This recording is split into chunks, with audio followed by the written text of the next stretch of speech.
Gentlemen, may I have your attention, please? The show starts in 10, 9, 8, 7, 6, 5,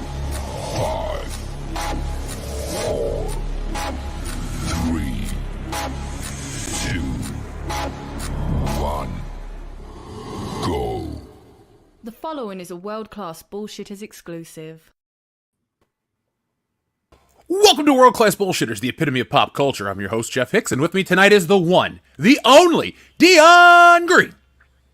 Baby, boys and girls, children of all ages, I am proud to present to you World Class Bullshitters. We are back at it again. I'm so happy to be here once again. And remember, if you thought you were having a bad week on the banks of the Red Cedar, is a school has known to all. What are they known for, Dion? I think that Tuck incoming would mean that. Gosh darn. I'm going to ask you more about that in a minute. Let's get through our introductions first. Say hello to American Ramrod, Kendo Slice. Hey, everybody. I'm glad to be here. I've served my 1 week suspension, and I'm ready to get back in the game. And finally, we're joined by our good pal, all the way from the Place to Be Review. Say hello to Etep Wakuyan. It is I, it is he, it is me, P.D.D. Tepokuian from the Place to Be Reviews, right here with all of yous, and I am glad to be back, and it's good to have Kendo back this week. We have our rivalry game out of the way for the season, so it's back to a level playing field, as it were, other than, a couple Super Bowls. But hey, good to be here. Thanks for having me. It's our pleasure, man. Now, folks, I don't know if you've seen the photos on our Twitter or our Instagram, but Nick is away in New York City at the Ghostbusters Firehouse. So check out that information. Do with what you please with that information, but check out the photos on Instagram and Twitter. Follow us across all the social media platforms to see where WCBS is going to be next. We'll be in Florida next, so WCBS is going to Halloween Horror Nights 2023. So folks, be on the lookout for content from the event, as well as a live streamer. So from Nick and I, we're going to get together, maybe review another celebrity alcohol. Who knows? But while we're on the topic of celebrity alcohols, did you guys see what celebrity responded back to our first review of our first celebrity alcohol video? Did. Made me excited. Yeah, dude, I was so excited because it's like, hey, we're going to try this new thing here on the channel. And then they responded right away. So, folks, if you don't know, Steve Lemmy from Broken Lizard, a.k.a. the founder of Rhino Dart, liked our review. And so we talked to him as well as the Rhino Dart official page. So we'll tell you more about that in the future. But folks, go over to our Instagram as well as our Twitter and check out the video of us trying Rhino Dart. You'll be very surprised with what we say because we were very surprised with what we drank. Dion, as the other bullshitter in the room that had Rhino Dart, how good was that?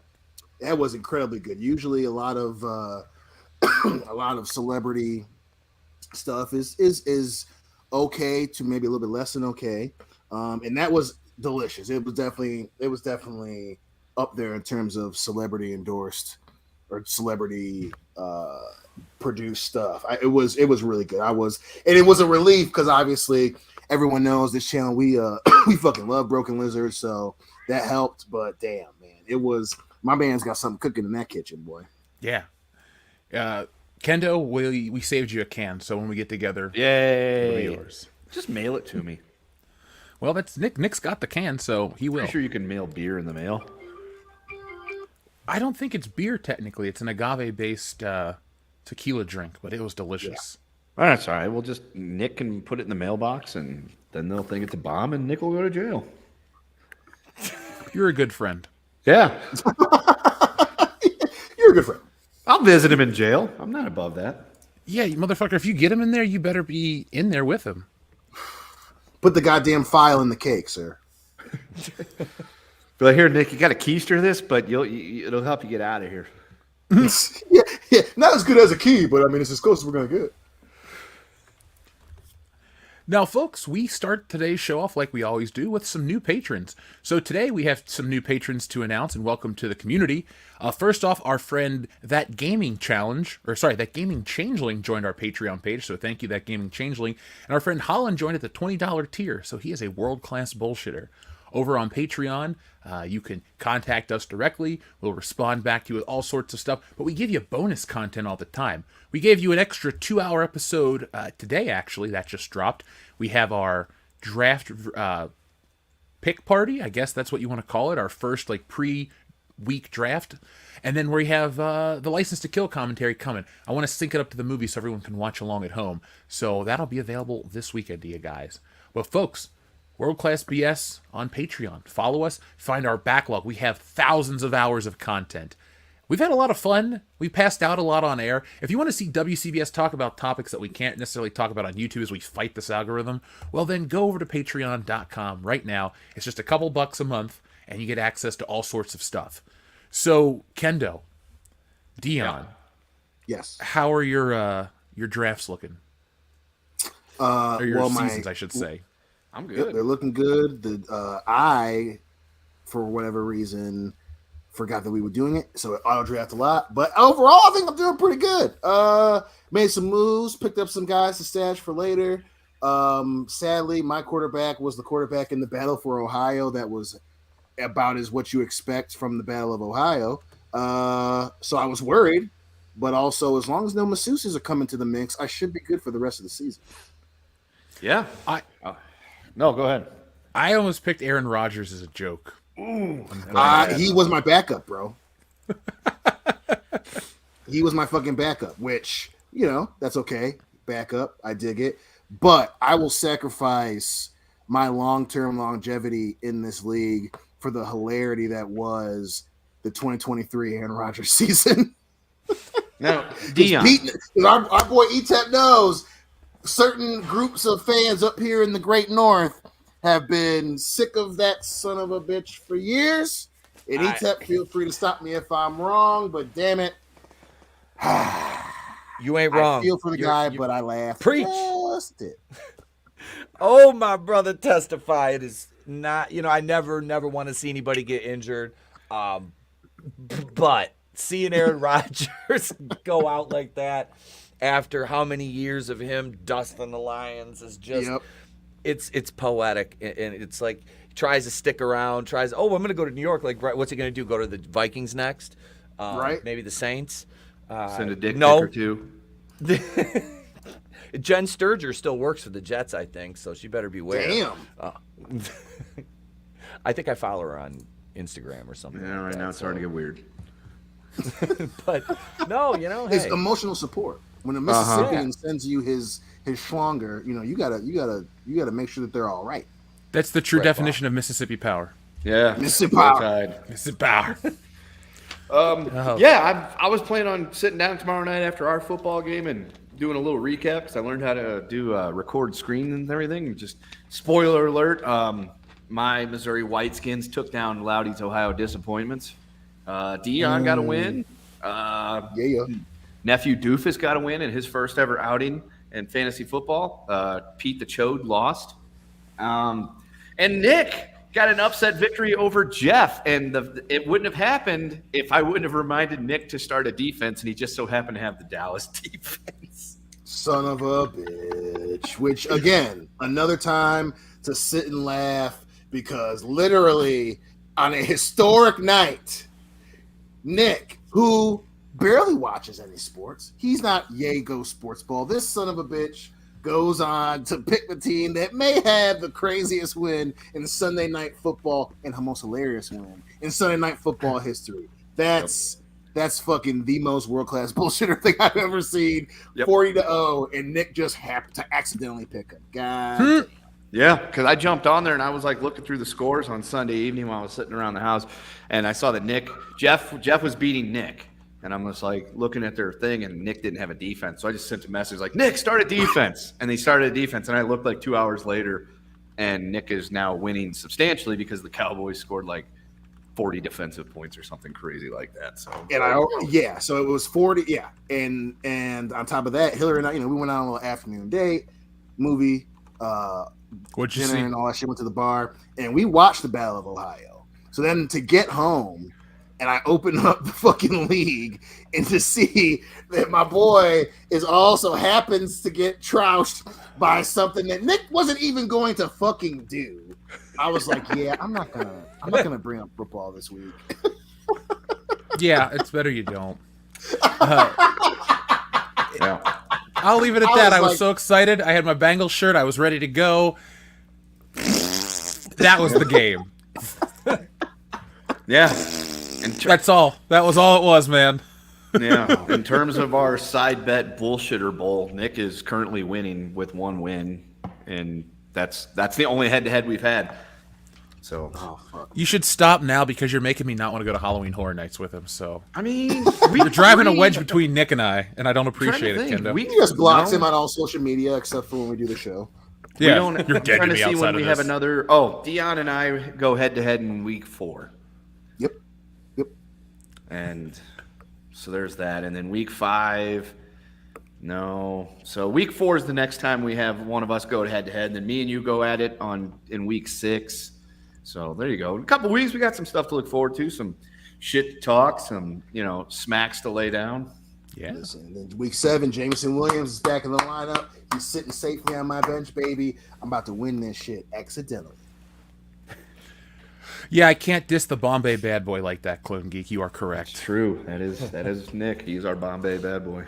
Now, folks, today's episode is brought to you by us here at WCBS with StealingSolo.com. So go to StealingSolo.com right now and get yourself a copy of this wonderful graphic novel. I shipped out quite a few books today, and I keep shipping them out all the time. It's a full, big, I think, 92 pages we say on the website, and it's full color, and it's quite beautiful. So, folks, if you want to see what happens when a group of disgruntled Star Wars fans kidnap Harrison Ford and force him to remake Star Wars in the basement, well, this is what you get. You get hilarity. People have called it the best Star Wars parody since Spaceballs, and it can be yours for a limited time only. And I think I'm down to the last case. I got to see what's left in storage, but they moved very, very well. So thank you to everybody who's back Stealing Solo originally, who's bought a copy now, and be on the lookout. I got pages back from the colors for Wokebusters. I'll share those over the weekend, and we'll keep moving forwards to world-class domination. Our new MMA channel. No, not really. Tonight, folks, we're going to be having a fun wrestling segment because PWI released the top 500, so we'll talk about the top 10. Plus, the WWE is now co-owned by the TKO group, who now owns the UFC. So UFC and pro wrestling are under one umbrella, and it looks like pay-per-views might go back to Sundays, which I don't like. So stay tuned for a wrestling segment towards the end of the show. But guys, we have to start out our show with the word of the day from our friend Shrebbles08, and the word of the day is turd. Aquaman 2, turd on the bed. Amber turds, stop or my mom will shoot. Solo, a turd story. Solo turd and Amber turd story and turd busters.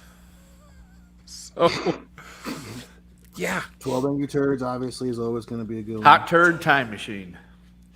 A How about turd hot tub monster. turd machine? Hot tub turd machine. A turd. Sisterhood of the Dark. Traveling Turds? Yeah. Alone in the turd. The turds of Madison County. Yep. Trading turds. Uh-huh.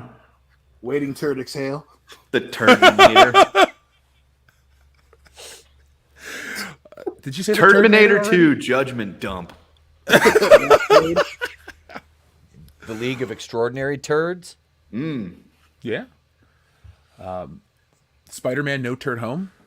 Yeah, that's a good one. That is a good one. That's a good one. Teenage Mutant Ninja Turtles. Or it'd be Turtles. You just have to change one letter. Turd gun. The words. Here we go. Turds in the outfield. I like that one. That's a good one. That's a good one. So, folks, send all your turd titles in. We'll be reading those throughout the show. And make us laugh. The best one will win comment of the night. So, guys, let's start off the show with our topic of the Aquaman trailer. So, the reason I really want to talk about the Aquaman trailer is to talk about Amber Heard, or how Amber Heard got trolled by Jason Momoa. But we'll wait for a second to get to that good stuff. But what did you guys think of the Aquaman trailer? It dropped today. I want to hear what you guys think. Dion, you start first. I mean, again, I liked it. That's the interesting thing. It's we had brought it up very quickly when the trailer for the Flash at first came down. Obviously the Flash went the way that the Flash went. I think we were probably one of the kinder channels to that movie. But you can tell how serious WB has gotten. They're kind of bringing up old stuff quickly for the sequel, which is fine. I'm at least interested in it. But again, man, making that decision to go and see it after obviously everything that went down with the turd defense. But yeah, man, it's definitely conflicting because after watching, I was like, damn, now I'm interested enough to see it. Kendo, what about you? I caught the trailer the other day on TV. Yeah, it looks fine. Nothing. I don't think I saw Amber Heard in it. I'm trying to remember because I think I would have noticed that. It was mostly just a lot of Jason Mamoa flying around and doing his shit. I don't plan on watching it because to me, Aquaman, he's there. He's a fine character. Jason Momoa is a fine actor. I like the shit that he does. The first movie was good. The second one, I don't know if it's going to be nearly as good, on top of the fact that I kind of just don't want to watch it just because Amber Heard's still in it. She didn't get fired. She didn't get cut. None of that happened. And if it was a dude actor that was accused of doing the shit that she did, his ass would have been thrown out with, the trash. It would have been over. He'd have been cut. He'd have been replaced. They would have reshot the movie. So I just kind of am going to avoid it just because, I don't want to patronize it. Well said. Etep, what about you, my friend? It was a trailer. It was flashy like the first one, which was a big change from what we'd seen from DC at the time that the original one dropped, which was 2018. So we're talking, we got a 5-year gap in between sequels again with another franchise, which, I mean, the law of diminishing returns in DC's fall has been well documented. This one, I don't see this making $1 billion. And to kind of echo Kendo's sentiment, I noticed the same thing. They've really minimized Amber Heard's appearance in the trailer. I saw there was like a couple flashes where you saw her, but it was very, very, very, very much so. Let's push her to the background. They did not highlight her appearance. Not at all. I thought that Black Manta died. I haven't seen the first one in so long, but I was like, I could have sworn he was dead, but I mean, does anybody ever really die in these movies? No one's ever really gone. Yeah, no, and it's African American Manta. You son of a bitch. Yeah, we don't want sorry. to get canceled here. I used the wrong vernacular. My bad. But no, I don't know where my interest level lies with this. I'm very I had no interest in Blue Beetle. This one, I like the first one, so I don't know that I'll go to the theater, but once it's on streaming, I'll probably give it a chance. But the trailer was mids for me. I mean, there was really nothing that jumped out. It was like, okay, it's Jason Momoa. I have no issue with him, although it seems like in seeing him in these movies, and then the only role he's ever played anybody different to me was Game of Thrones, really. He kind of just, his personality bleeds into every role he's in. And I'm not saying that's necessarily a bad thing, but Duncan, Idaho compared to Aquaman, there should be a very noticeable difference. And to me, it's really not there. So that's kind of just my brief analysis on it. I don't fall too far out of the general consensus here. The trailer looked fine. It was flashy. I liked the relationship between Aquaman and his dad. But I'm not that excited. DC movies have just been miss after miss after miss after miss. And I didn't hate Blue Beetle. I actually think it's a tragedy that it flopped so hard because I don't think it's that bad of a movie. I wouldn't call it's nothing to write home about, but it's also better than a lot of the DC stuff we've seen over the last few years. With that being said, I don't think this one's going to be a huge hit. Look at how The Flash performed and how people take Ezra Miller's insanity into account. And Amber Heard, now here's the thing, Ezra Miller did that crazy shit. Amber Heard did that crazy shit to somebody that's kind of beloved. So I'm pretty sure you're going to have a lot of people that are like pro Johnny Depp avoid this movie. And so it is what it is. Warner Brothers spoke up and said they stood with Amber Heard, and now that's the bed they have to lie in after she shit in it. So everything's going to just be kind of weird with Aquaman. It'll come out around Christmas. I don't think a lot of people are going to go see it. If it makes half of what the last one made, I'll be surprised. So, yeah, now, man. Keep going. Oh no, Anything else you want to say? Yeah, I was just like, agreeing with you, and just going to add, it's going to be very interesting to see that dynamic, man. Because again, obviously, with everything that went on with their trial, especially if you watch the Netflix documentary on the Depp vs. Heard, or the documentary called Depp vs. Heard, there's the whole situation itself was fucking wild, right? It's going to be very interesting seeing what's left of that phenomenon affect the movie. I'm with you. I think it's going to have an effect. I'm in the opposite camp. Actually, I think it's going to do decently well, but not nearly as much as what they anticipate. People love Jason Mamoa, but people sure as shit cannot stand Amber Heard and how DC handled that. So I think it's going to be a very interesting December for that movie. That's for damn sure. Should we review it for the channel? I'm probably going to go see it. But if more than me go see it, yeah, I wouldn't be against doing a review. Well, if you're gonna go see it, or like you always tend to see them on Thursday nights, and you're usually back for showtime, I guess we could review it. Cool. Okay, there you go, folks. You heard how excited WCBS is. There are things we're passionate about. There's things we care about. We care about you guys. We care about good entertainment. We care about lots of stuff. But Aquaman: Fallen Kingdom is not high on my list of things I actually care about. I will happily watch a movie for the channel to see what it's about, and we'll be honest, that's the one thing we can say about WCBS. Well, we can say many things about us, but we never give you a review we think you want to hear. We give you the review that we honestly believe in. So this isn't a joke, but like Dion enjoyed Dial of Destiny way more than I did. I thought it was bad, but you know what? We all gave our honest take, and that's exactly what's important. We haven't had any checks clear from Disney since what? 2012, so we're pretty good, guys. We're pretty good. Wait, you guys haven't had any checks clear? Huh. Well, I think I need to call our lawyer because he needs to get me some money. I've got mine.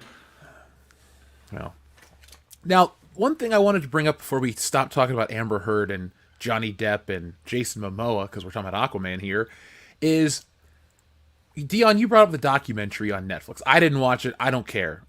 We lived through it. It was enough. If I want to get my controversial stuff or my celebrity gossip, I'll just listen to Popcorn Planet. I'm cool with Andy Signore. He's cool with us, so I'll listen to that. But apparently, some new court documents have been unsealed with notes from Amber Heard's psychologist saying that Jason Momoa would dress up on set like Johnny Depp and harass her. If that's true, fucking give that guy the key to the kingdom, because that is amazing. I like him even more now. Yeah. The fact that he gained a little just more respect for him. Yeah, dude. Like he just Listen, dresses shit like that. You have to be very, very careful. And the only reason I say this is because something came up very similar to this at work. And Somebody was dressing up like Johnny Depp at your work and going around and harassing people? no, the way less fun bit where, a fucking crazy X thing happened and I actually had to do a work thing for it. So, again, for him, the biggest reason why I'm still in the camp of following that, especially watching documentaries, because the whole situation is fucking crazy, right? It isn't just talking about the dynamics between people in a relationship, but that crazy factor of these things that is, one, the internet, and two, when people are crazy. And, again, we obviously have a very specific view of the thing. Obviously, a lot of reasonable people have a different view of the thing. But again, if that is true, and again, that there are a lot of people that definitely, especially since DC was one of those groups of people that took her side, and how dynamic this whole situation is, buddy, I admit it is funny, but I hope he didn't fucking do that, because you do not want to test that beast if you want to still be famous. And it's funny, but I ain't famous. So, if that's the case, Jason, I hope you didn't do anything that fucking stupid. Oh, I don't think he's in any kind of danger at all. Look, there's two courts of this, the court of public opinion and the court of, law. And both sides are on the anti-Amber Heard train, so any of this news is just going to be kind of like, well, she deserved it, or well, blah, blah, blah. Like, also, too, what is harassment in this case? It's like, what if you just dressed up as Captain Jack Sparrow to troll somebody and they claimed they were being harassed if you didn't even do anything to them? So it's such a broad thing. I gotta wait to hear more. But it also said not only did James Wan and Jason Momoa both want her fired from Aquaman, he would dress up as as Johnny Depp as well. So I would love to hear more about this. This is just on a website talking about some of the court stuff. And if that's the case, I would love to see the photos. Yeah. Do you think he dressed up as like Edward Scissorhands or Captain Jack Sparrow, or was he just like, I don't know, from hell Johnny Depp? If anything, it's Captain Jack Sparrow. I don't More than think likely that that one. Jason Mamoa is the dude that is very well versed in Johnny Depp's filmography. You'd be surprised who's a Depp fan. They come out of the woodwork. Hey, listen, I think you are greatly underestimating how deep those Amber Turd fans are, dude. They're, again, people, you get on one side of a thing and and it becomes a part of your personality. There are people who are 100% still in the camp that she did nothing wrong, which is wild. That's, again, you're underestimating the loyalty of crazy, especially when it comes to being famous. Not to mention the fact that we hadn't even touched on the fact that, obviously, if this is a real claim that she's making, she's crazy enough that none of us are like, yeah, she probably didn't say that. That's how crazy she is. Like, it makes sense to us that she would make that claim. And her fans are 100% that crazy and that loyal. So, again, I think that's a factor in it. And again, man, you are greatly underestimating how wild that fan base is. Well, I think you're underestimating the size of Johnny Depp's fan base. Yeah. No. I mean, legitimately, like, these people are delusional. I'm not even, Johnny Depp fans. Yeah, they all wanted to fuck him. He was hot in the 80s. The Cry movie where he has the tear on the cover. Cry That's Baby? all well and good. A lot of them are in their 50s. It's not the problem. These people are legitimately wild, dude. There are people who, remember how people were demonizing Star Wars fans? That's how actually delusional these Amber Heard fans are, man. It wouldn't have been a problem if she threw a wine bottle at them. And it's like, what? So again, that drastically underestimating those wild folks. Well, we'll find out more about that, but I don't really have anything else to say about Aquaman besides DC films, to me, just don't really seem to resonate. And I don't think James Gunn's reboot's going to all of a sudden make everyone forget about, what has it been, 4 years of shit movies? Yeah. You're going to have to really come out swinging with this new Superman film. It's not going to just be, hey, people are there to see it no matter what. You really got to prove them yourself this time. Hey, nobody cares when you're winning. And James, say what you want about James Gunn, but I think I'm with you. Chances are slim, but if that motherfucker swings, and I'm giving DC from this point forward, even with James Gunn, I'm giving him a 25% chance of having another movie that makes over $1 billion. But if he fucking swings and he hits on something that comes out, it'll be very interesting to see how many people forget about how bad DC's been over the last decade. Will you be here to remind them? Goddamn right I will. All right, folks. An elephant never forgets. I was trying to make a horse joke, but there are no horse jokes with memory, so. Oh, damn. It's almost as if the whole concept was dumb.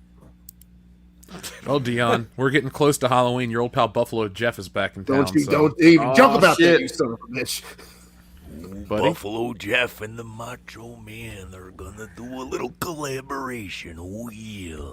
Yeah, we are, Dion. Know it. Yeah. This October's gonna be memorable for you. That is. And you Neon only. green at the Silver Dome. Oh yeah, dig it. Taking them out to I love the how you just turn pasture. your camera off for that. Even I don't know like, what you're talking about. Buffalo Jeff. It wasn't me. I want people to see me fucking do this wild ass voice thing where I fucking essay the microphone. It's an inanimate object. It can't file charges. It's This is what Buffalo Jeff does to us. We have wild conversations about No, this is Inanimate what Buffalo electric Jeff does objects to in you. the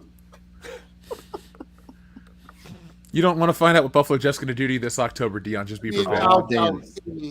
Man, that's grody. I think I'm going to mail you that mannequin finally. Shit, if I see a gigantic person-sized box, I'm not open. It's going right. Buddy, out. it's going to be sent come over in in pieces. It's going to come in bits and pieces. Nah, You're not getting it all at once. No. Hell no. Dion, you might end up in bits and pieces if you know what I mean. Oh shit! Shoot, listen. I'm from the Mitten State, man. I don't play that shit. You come and try and find me if you want some. Come and get it. If you don't send anybody you expect back. I mean, you're not the only Michigander here on the show, but you're the most susceptible to Buffalo Jeff. Put it like that. Come on, man. You gotta use. Oh, yes, I do. So, let's move on, shall we? Now, one thing I did mean to address a moment ago, folks, is last week we played our box office game, but we did things a little differently. We didn't want to be monotonous here on the channel. So, we guessed Saw 10 versus The Nun 2. And now, Kendo, you weren't here, but Pete, you were. So, Kendo, would you like to get in on the fun real quick, or did you already read the box office for this weekend of who won between The Nun and Saw 10? I didn't even know there was a Saw 10 coming out, so no. Okay, so what do you think won the box office? Give me The Nun Part 2. All right, so let's see. We had Saw. I don't know why we compared the two, because we got bad news. Saw doesn't come out till next weekend, so So I The win. Nun definitely won. Yeah. That was a great build-up, you son of a bitch. I was actually like, damn, I actually want to see who won the fucking. I was like, I didn't think I Who won the week before that? Since I wasn't here last week to hear who won. Let's see. This would be the Gran Turismo week, right? Yeah. Was it? Yes, because I won that one. Yeah, I won the Gran Turismo week, and somebody else won the week before that. So here's what we can do now. We can guess who won The Nun. So ETEP, you guessed 40 million. Dion, you guessed 50 million. Nick guessed 45 million, and I guessed a low $20 million. Ooh, can I get in on this since I have no idea? All right, so read those numbers again. ETEP was 40. Nick was 45. Dion was 50, and I was 20. Give me 30. 30? Yeah. All right.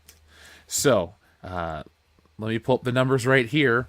And it looks like The Nun broke all sorts of records this weekend. Did I say 30? I meant 60. Oh, you want to change it to 60? No. No, he can't change it to 60. Well, you should have let him change it to 60 because you might have had a better chance of winning if he guessed 60. But no. It's closest without going over. I would have won because I guessed 20 million. It was $32 million domestically. So Kendo, I said 30. You win, Kendo. You came in at the last second. You guessed 30. You win. There's your point. Yay. I didn't even know The Nun was coming out this weekend, so it shows you how much I pay attention to the box office shit. I watched the first Nun over the weekend to get caught up. It was cool. I'm never going to do a review for it here on the channel. So you're saying that The Nun is going to get I saw Nun The Nun reviews. too.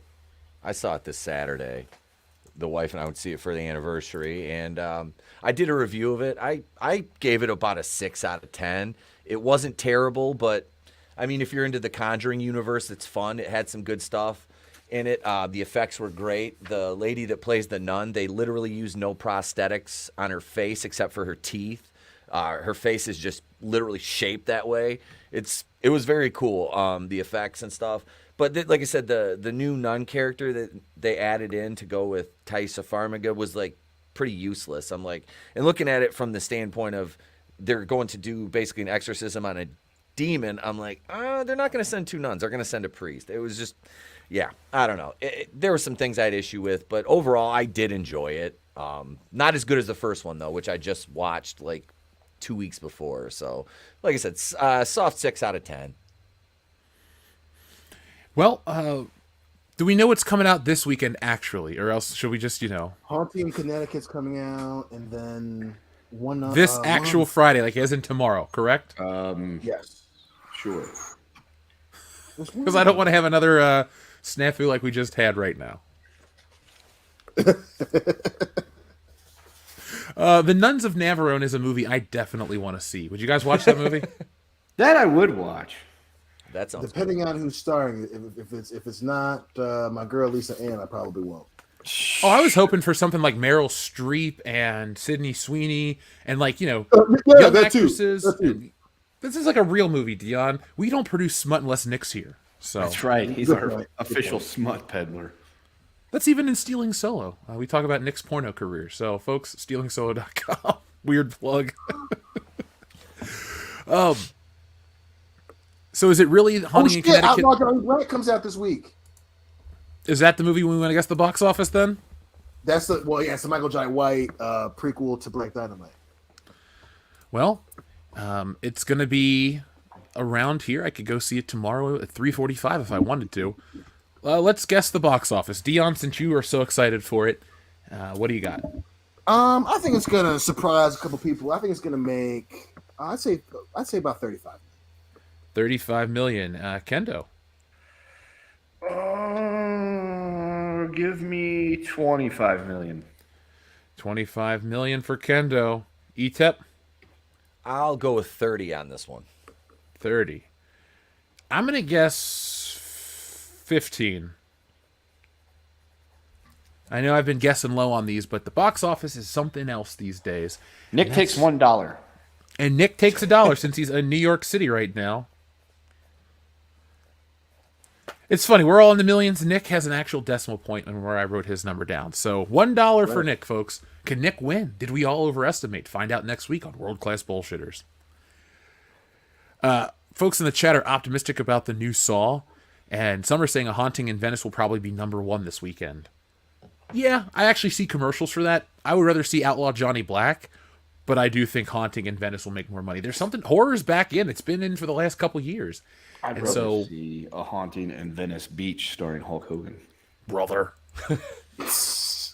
Don't you bring up that Hulk Hogan. He got it between me and Elizabeth. Oh no, I don't like that. Lust in his eyes. I think we broke That's a good Dion. plug. That's a good plug for my Shakespeare reading of Macho Man I did the other day. What did you read? What Shakespeare work? Romeo and Juliet.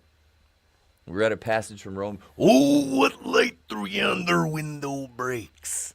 I added in a Hulk Hogan reference, and of course Miss Elizabeth, was playing the part of Juliet. But that was I just did a passage from that. It was not as well received as Green Eggs and Ham the day before, though. I have to admit that it got like 600 some views. I'm like, I literally put no effort into this, and it gets all these views. I'm like, that's fantastic. I mean, if you want me to pay attention to fucking Shakespeare works, that's the way to do it, because I ain't gonna fucking look at it any other way. I could care less about Shakespeare. I don't think anyone there's so would much. peg you as a Shakespeare guy anyway, Kendall, so you have nothing to worry about. Well, good, because I was not worried about that, but I'm just saying. Shakespeare, suck it. He probably did. I did have Dalish Wolf says Macho Man Macbeth. I did have a request for some Macbeth, so that's on the list. Would you join us for a crossover skit? I just had an idea. Absolutely. All right, I will text it to. I'll just tell you after we get off air because I don't want to spoil it yet. But I thought, here's a teaser. You remember those '90s commercials for like albums where they would just play you like little snippets of each one, and it would be like, "Call now, no COD." I got an idea like that. So yeah, fantastic. No Call of Duty. All right. Yes, no Call of Duty. Sorry. Random aside, I know this isn't what people expected, but who cares? We're world class, baby.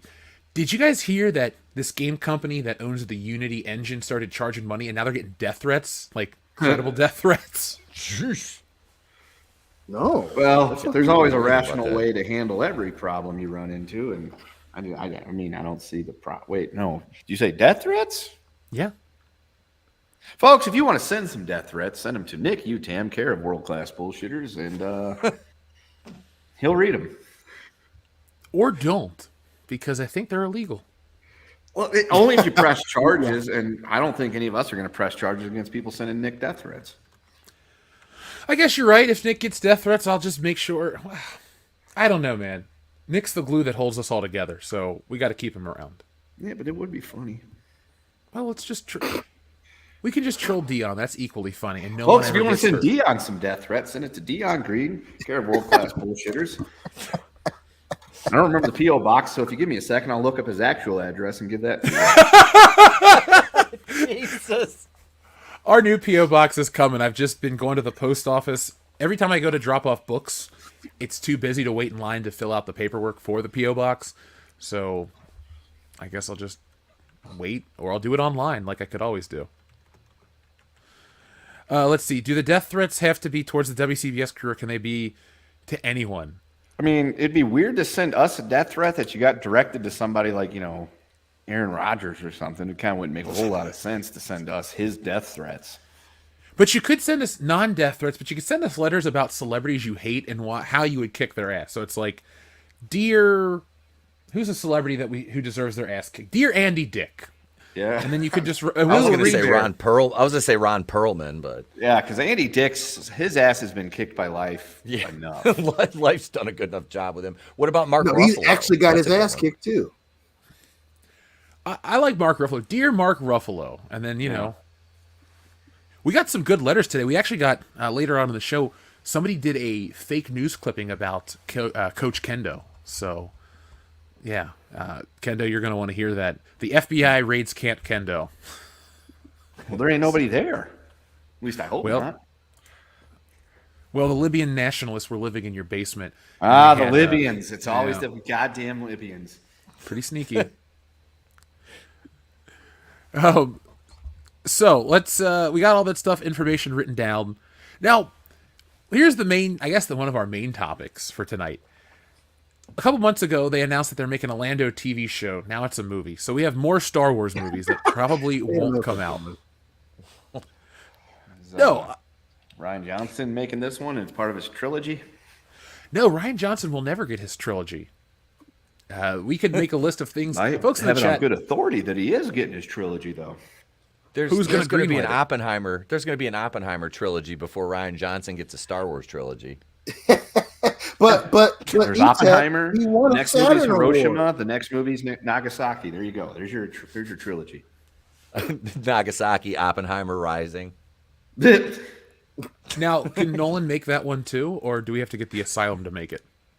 I mean, I think it'd be better to get Troma to make it. I think it'd be a lot more entertaining because if you're going to show a city getting blasted with an atomic bomb, you want to inject some kind of humor into it because that's a pretty dark topic. they just turn into a bunch of toxic Avengers. Yeah, there you go. Jesus. Look at all of this dishonor. That was too far. The views Is that a expressed bridge by too the far to guests cross? on- Y'all are so fucked The up. views expressed by the guests on World Class Bullshitters do not reflect the opinions of actual World Class Bullshitters. If you want That is more of that, correct. you can come over. You can come over and listen to me talk about all that stuff. I won't do it here Motherfucking anymore. Jerry Lewis over here. Hey, it was I could have been a Nemodian from What's a from Nemodian? Star Wars. The Nemodians. Are they like Nubians? Because I don't know what those are either. No, those are the Negrodians, Kendo. Ah, Black Rage. Yeah. My Black Ass Part 4. The Negrodians. Actually, you know what? We should do a Termini-gro where he goes to space to fight the Negrodians. Bro, The you market- make me spit beer and ruin another computer. That was lethal. The new Wait, is that... I'm writing that shit down because we should do a series of Termini-gro comics. The time travel one, Yes. another one, and then the robot, or the alien one. Yeah, I mean, That if is- we're doing it, if we're doing a please series write like that Turn to down. Negro, we have to make it as ludicrously absurd as possible. Well, plus the world needs a comic and a movie series like the Termini-gro. I cannot stress that enough. Now, does Termini-gro have a high top fade since Arnold Schwarzenegger kind of had a flat top? I mean, is But that not a serious too high. question? Not too high. I say it goes no higher than the first House Party movie. We can't go. I to was the gonna third House say- Party movie. I was gonna say that it can't be more than the kid and play type haircut, right? Right. It's got to Can't be be more than somewhere in the between third those House two. Yep. A happy medium. Yep. Maybe Michael Jai White and Universal Soldier 2. What you do is he has a high top fade, and every time he kills somebody, it gets taller. Bro, at the end of the more of movie, a it's going to be like Highlander. Marge Simpson. Yeah. Yeah, that's more of a Highlander, high Negro situation. Because then you run into the issue of how does he get through doors? He just You breaks gotta get through. creative. And No, every man, door he just walks goes through, through the it's just got a windows. Big old, yeah, there you go. That could work too. He uses a battering ram to crash through windows. All of his powers. He's like Samson. All of his power is in his fade.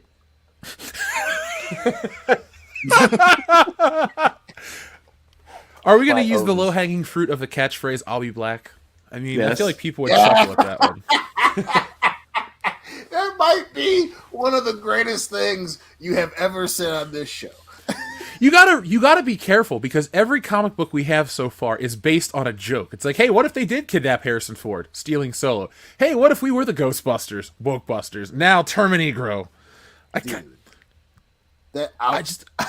I'll be. They're gonna be like short 25-page books, so I can do a couple in a year. Damn it. But it'll be Nick like, is gonna be fucking frothing at the mouth when he hears the tagline of our Termini-gro movies. I'll be black. That dude is gonna be like, "We gotta get this done.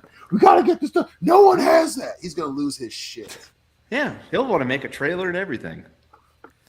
I think we should make a Termini-gro trailer. I Dion, agree. let's all start lifting so we can That'd be get great. to like I'm 1/8 of that forgetting- Schwarzenegger. I agree. We gotta make ourselves a trailer, boys. So is the Termini-gro going to have like metallic, paint to him to look like the Terminator, or do we want to give him like black metallic paint? Well, the Termini-gro, I don't know if we'll actually ever see his endoskeleton. Right. Yeah, I think we should just have the Termini-gro dress up in the leather outfit like Terminator. Or do we give him the fucking jacket from the first Terminator movie? Yep, first jacket, and then at some point the Terminator has to wear a FUBU outfit. Yeah, that was about to exactly say that. I was like, he has to wear some FUBU. Yep, world class bullshitters, baby. We think alike. That's brilliant. So what you're Gotta telling have me is some if this FUBU. movie was made in the 90s, LL Cool J would have played it because his head is like a shark's fin? Deepest fluids. Oh, I just watched that the other day. Why? Because it's a great movie, sir. It is. Thank you, Dion. That is a fantastic movie. Yes. And plus, it's always satisfying to see Michael Rappaport get killed in a movie. Let's be honest. That's true. That's fair.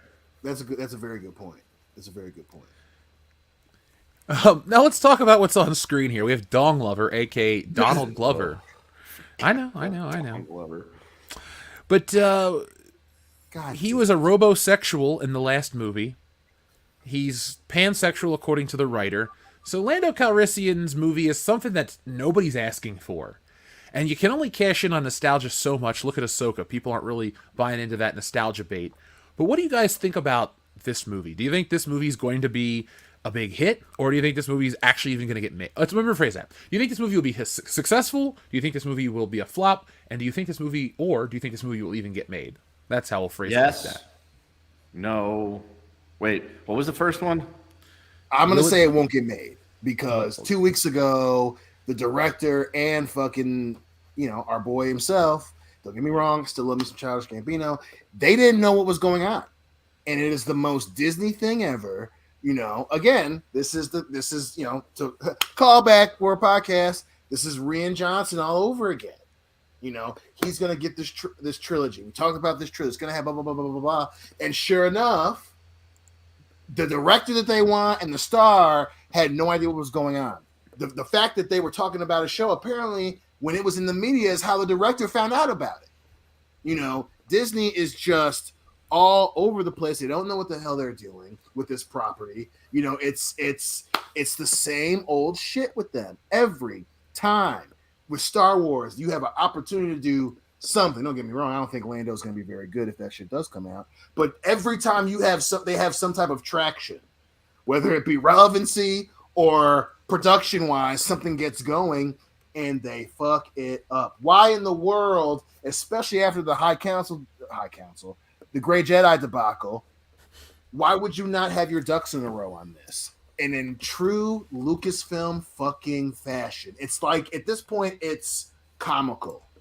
I haven't even heard of movies, TV shows, anything with this level of incompetence. Lucasfilm cannot fucking help themselves. So I don't even believe this shit's gonna get made. Especially unless Umbrella Disney steps in to handle it. Lucasfilm cannot handle anything. They just can't do it.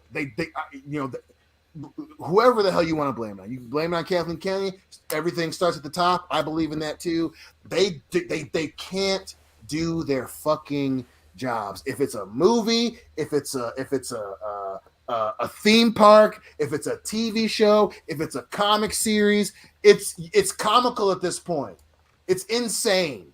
And I don't think this is even going to get fucking made. I hope it doesn't get made, but there have been 16 Star Wars films that have been announced and were canceled. Everything from big actors and big directors to this most recent one. So it's kind of hard as a fan of as a former fan. We're all like the abused wives of Star Wars. It used to be our favorite thing, and then, either the sequels or the prequels happened, and that changed your perception. But we're living in this post-Disney Star Wars era where it's still owned by Disney, but nobody gives a shit. Nobody really gives a shit about anything anymore, it feels like. Any kind of genre entertainment that's super expensive. Maybe it was the pandemic. Maybe it's just that bad of entertainment, a bad track run, if you will, or a bad run, if you will. But people are fed up with it. And I don't think this movie is going to entice people the way they think it is. Lando is going to be sort of, it might be a flop. All right, Dion. Might be a flop. I just, again, it's fucking comical at this point, man. Like I can't, even if you wanted this, right? Even if you wanted Childish Gambino so badly to be in this shit, Solo wasn't successful. Solo was a fucking train wreck. Okay, I just, and again, this isn't me saying this as a guy who's on a podcast that's very popular and going to make 200,000 here very soon. It is literally incompetence is the name of the game at Lucasfilm. They cannot and refuse to. They cannot and will not get their shit together. I don't even think hope is a factor in this, brother. I 100% believe you said 16 fucking movies. In the business of film where movies get canceled all the time, would you ever in your fucking life thought that Star Wars of all properties would have 16 alone since being bought by Disney? Get the fuck out of here, dude. No. Get the fuck out of here. As ETEP, as we were saying in Indie, baby, spare me that shit. Yep. Miss me with that shit, pimpin'. Miss me with that shit. Yep.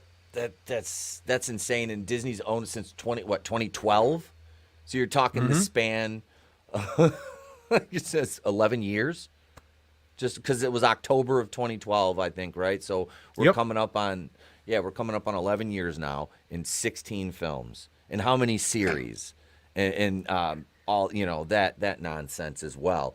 So yeah, it's a comedy of errors. I mean, cue Frolic from the Larry David Show and just run through all the announcements and all their cancellations, and you've got and all the other like you mentioned with Solo, the financial failing there. I mean, a Star Wars movie lost money. That is incomprehensible to somebody who grew up loving Star Wars and seeing how huge it got and at its apex, and then even the maligned which I'm a prequel fan. I'm not gonna lie, I enjoy them, but this new era, well, we know the direction it's went in. I don't think this movie gets made. I'm with Dion. I don't think it gets made. I don't see how they can honestly, in all good faith, say, "Hey, this is gonna be a hit." This one right here, the first trip back to the big screen since the Rise of Skywalker. Which 2019, was 2019, man. Yeah, so we're 4 years. We're almost 4 years this December out from cinematic releases for Star Wars. But in that one, that one made $1 billion just because it was Star Wars, and there's enough people to go that will still go see it in name only. But Solo proved that if you make garbage, they're not. I mean, I'm not saying The Rise of Skywalker was good because that was a Frankenstein's monster of a movie, but this just doesn't get made. And it's no slight to Donald Glover to me. I mean, I don't have any issue with him. You know, I liked him on Community. I think he's funny. I just don't see the Solo movie was bad. I don't see this being any better if it was to get made. But like I said, this is. I heard somebody mention. Investor Day announcement or something like that. That's what this is, because Disney's hurt right now and they need something to try to drum up some positive press. And it's like, hey, what about this? And it's like that sleight of hand isn't going to work. No, it won't. People really are checked out of this. Star Wars fans are a lot smarter than Disney gives them credit for, and this is just going to be one of those situations where nothing comes from it. It's vaporware. It's not even anything to get excited over or angry over. It's, you know, people, there's just, that's what it is now with a lot of this stuff. I think we're desensitized to how bad it can be, and we all just kind of expect it to be pretty bad, and we just go along with the ride until it's absolute dog shit. So, what is the chat saying about this? Let's see if anyone in the chat is saying they think this movie is going to get made. People say Disney likes losing money. Yeah. That's true. Lando is an embarrassment in an embarrassment of a film. Yeah, I if they did that 70s Lando, if they did the movie like that trailer they did a few years back where it's like a blaxploitation film in space, then a Lando movie would make bank. But whatever it's going to be, if anything, if it would be made, it wouldn't be as cool as it could be. Lando's a cool character. Han Solo was a cool character. They kind of nerfed all the coolness in anything, really. Disney doesn't put out cool entertainment. And people go, but aren't you a little old for Star Wars? Are we, though? Because the shit they do and make is for the people like us who grew up with the older stuff. And people are like, oh, no, it's for this. Like, look at Rebels. People didn't watch Rebels in our generation, and now Ahsoka makes no sense. Other shows aren't really the big hits that Disney needs it to be. So, I don't think another company could do anything with Star Wars. I don't think this company can do anything with it. I hate to say it each and every week, but it's just kind of a nerfed dead property. I mean, when you start having beloved characters bang robots, you start to run into some problems. You think, Kendo? I mean, who here want to watch one of their favorite characters bang a robot? I don't. Pete might, but I don't. Maybe Lara Croft. that one's even out of my wheelhouse, bud. Well, I thought maybe because I know you got some proclivities, and I was like, well, that's not one of them. I'm not into the robot. I don't know what the technical term is for it. Robotica? If there is one. Robotica. Toasterphilia? Is Lando? Was it toasterphilia? I don't know. We'll call it Metallica. I think they're going to sue somebody if you do call it that. Lars already be Napster all over again. He wakes up in the morning and the coffee isn't made and he's fucking suing Folgers. So let's get real. He's a very sue happy individual. I think it's because he's so short. What is he, like 5'2"? Maybe a little bit taller than that, but he's definitely an angry little man. Well, those are the worst type. But if you think back to all of the unmade ones and where this one would rank, this one would fall under the whole category of great idea, bad time, wrong time to do it. Because we've really seen that iconic characters can't be played by other people in the Star Wars universe. People would say, like, what about Obi-Wan? Well, Obi-Wan was a different story because it's a younger actor, an actor playing him in such a much younger phase. Much younger. We're kind of seeing him, like Lando, this would be, 20 years before Star Wars? We know what Billy D. Williams looked like. We don't really believe that this guy's going to age into Billy D. Williams. Plus, Billy D. Williams is just too cool and iconic. I don't really like Donald Glover. I know a lot of people do. I've always been in the minority, but he did a fine job in other stuff. But I just don't think he was the right choice for Solo, a Star Wars story. No. Yeah, no argument here. I don't think it's fair to call yourself a minority like that, but, it's cool. Well, I just try to keep it honest. That's fair. I shouldn't have picked up my notebook because now I'm doodling what the Termini-gro would look like. So it's just... It's just like, oh, now I want to draw comics. It's got to have some feel issues. So, do we like have him come back in time in the leather outfit, and then later he just puts on a tracksuit? Is what you want? No, you have him come back in time like the Terminator does, and he walks up to some guy and says, "Yo, motherfucker, give me your jacket." Okay. We're gonna have to like put a picture. I'm gonna have to put a picture of myself like on like the inside cover so people don't think it's just some like angry racist guy who made this comic book. Yeah, because like, you know, if they hear that, well, the thing is, you could put all 4 of our picture on that, and they will immediately think I'm the one that did it. They'll blame Kento. They'll be like, let's see, this was contributed. It was him. It was him. It was this one right here on the right. Like, fuck. And then I'll be getting the death threats, except for they won't be as funny because they'll be real. Yeah, people need to chill out. We're addressing the death threats that we haven't even gotten yet for the Termini-gro. Is it worth it? Yes, because I'm sure we'll get them. Oh, dude, you could spin that shit around on them too. You could talk about how you were trying to create a character in the comic books for, you know, black youth to look up to. Beat them at their own game. Outwoke the woke. Outwoke the. We should play a game called Outwoke the Woke. That would be so much fun. Damn it, I'm using my phone for the camera right here, but I had a game for us to play. It was like, basically it was super progressive Mad Libs where I would say a movie and you would pitch me like a super like woke version of it. So it's like a woke version of Hunt for Red October, but you know, race and gender swap every character. So are they all like gay women on a submarine? Yes. Oh, that's Is Axel Braun the director? No, UA Bowl. Okay, I can still get behind that one. Yeah, didn't he do, was it Dead or Alive? You're coming with me?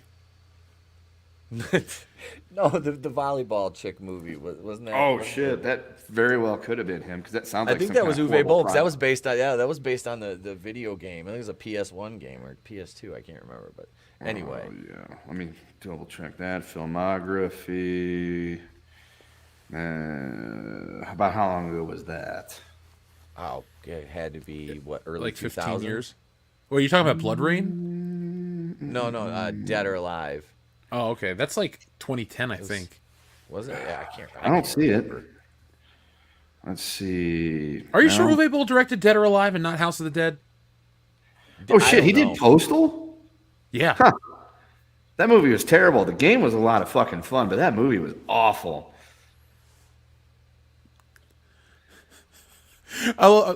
I'm sorry about all the jumping around. I'm reading the chat right now, and the people are giving us ideas for Termini-gro. Guys, we need to become that little production company that could, where we... Movie about Far Cry? How lame is that shit?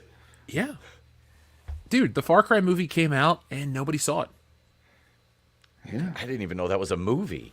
I didn't know either until I'm looking through I UA didn't know I was today fucking- years old when I learned that. Yeah, I'm looking through all his fucking filmography here, and that's how I learned that they actually made a Far Cry movie. It's like, how the fuck do you make a Far Cry movie? I mean, I get it because the premise of the game that you play, like Far Cry 5, I mean, you can make a pretty good, you know, movie out of that one with the concept of that game, but there's an awful lot of shit that goes on in that game that I don't know how you make a 2-hour movie out of it.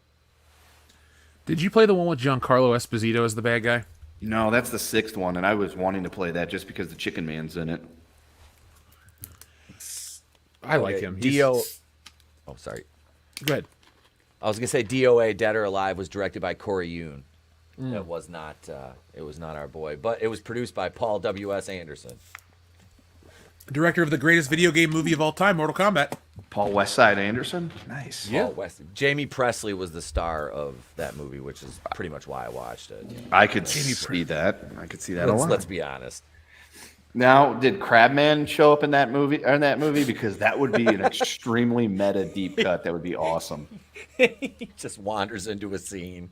He just comes wanders in, and he just turns and looks, and he's like, "Hey, Earl," and just walks away. Hey, Crabman. Fucking love that guy. That was the show that never got a finale that really pisses me off. No, and it was such a great show, and like unironically, Crabman's my favorite character in that, just because He's like everybody else in the show, except for he's different too, and it's just I don't know, it just works. I fucking love Crab Man. I did too. My Name is Earl was fucking fantastic. They don't make shows like that anymore. I've tried the other Greg Garcia shows. The one with Martha Plimpton was pretty solid, but there was just a weirdness and an absurdity to My Name is Earl that really clicked with me. And I like Jason Lee as well. They had a great cast. So, folks, if you haven't watched My Name is Earl, I don't know where it's streaming, but you definitely should watch it. Zulu. Oh, okay. I didn't know it was there. It is. That's where I started watching it. Now, Kendo, I wanted to ask you this question, since you are our history buff. You're the most well-read, world-class bullshitter. Do you think Oppenheimer is a racist film? Well, I mean, I haven't watched the movie, so I really can't comment on whether or not the movie's racist. But considering it was made in, like, the woke times, I would have to say no, it's probably not racist.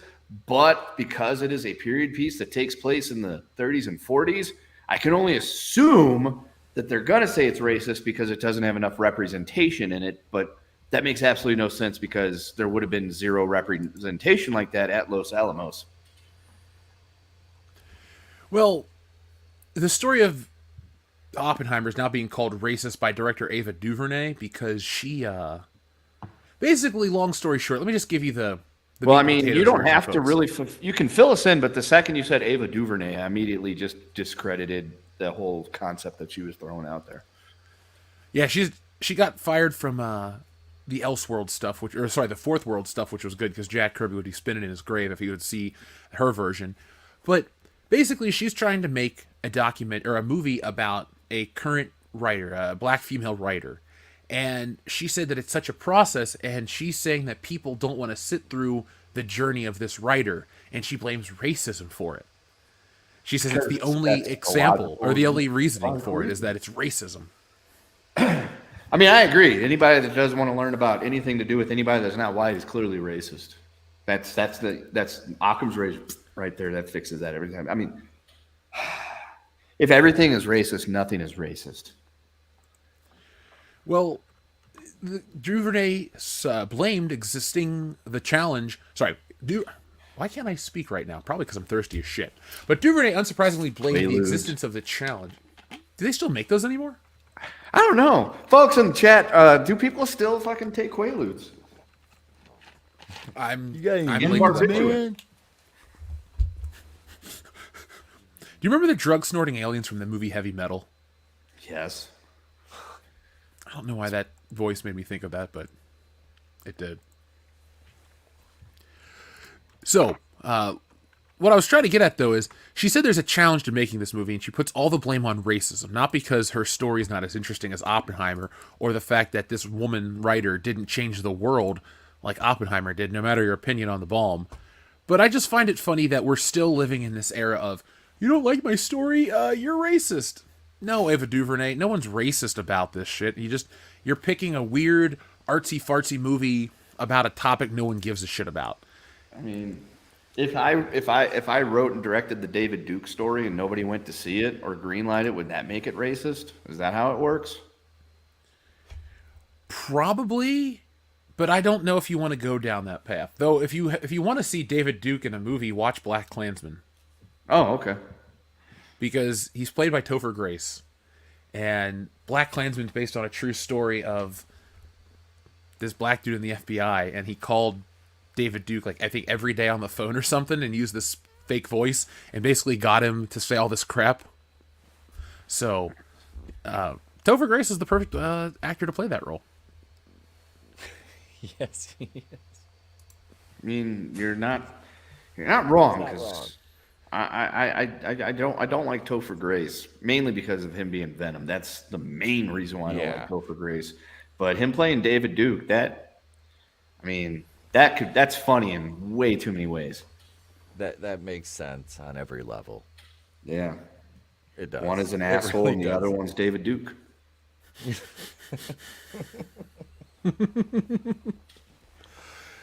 You know, I gotta just be honest for a minute. Some of the topics in entertainment today are so repetitive and dumb.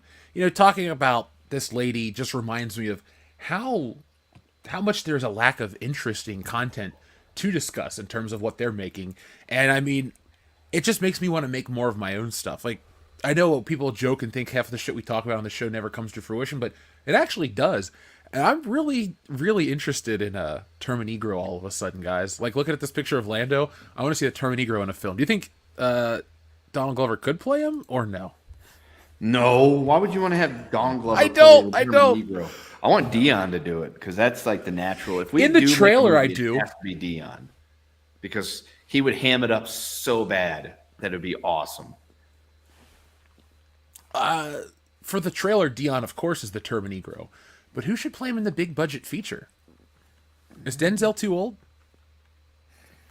We could euthanize him. Equalizer again. How about Charlize Theron, since she's everyone's She is favorite an African American? No, that's what we do. That is exactly what we do. We make the Termini-gro, we make the trailer, and then naturally there's like just like with pilots and TV shows, a lot of times there's casting changes here and there, and we pull the old Hucklebuck and switch them out and put Charlize Theron in there, and she's the Termini-gro. And when people get pissed, be like, it's a role for an African American, and she is an African American. Do you think the internet's head would explode? Yes, because we would be outwoking the woke once again, and it is incredible. Is that how we should operate moving forward? We should have a special show where we try to outwoke the woke, where we come up with ways to outwoke the wokeness?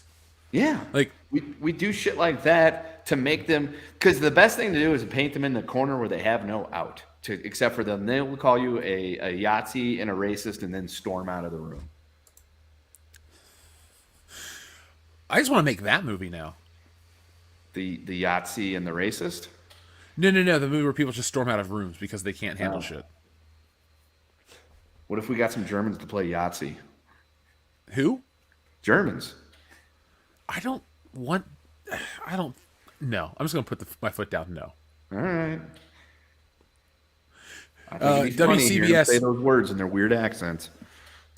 You're hiding the Yahtzee board under the floorboards, aren't you? Yahtzee! I got 6 sixes. You think Christoph Waltz will come back for that?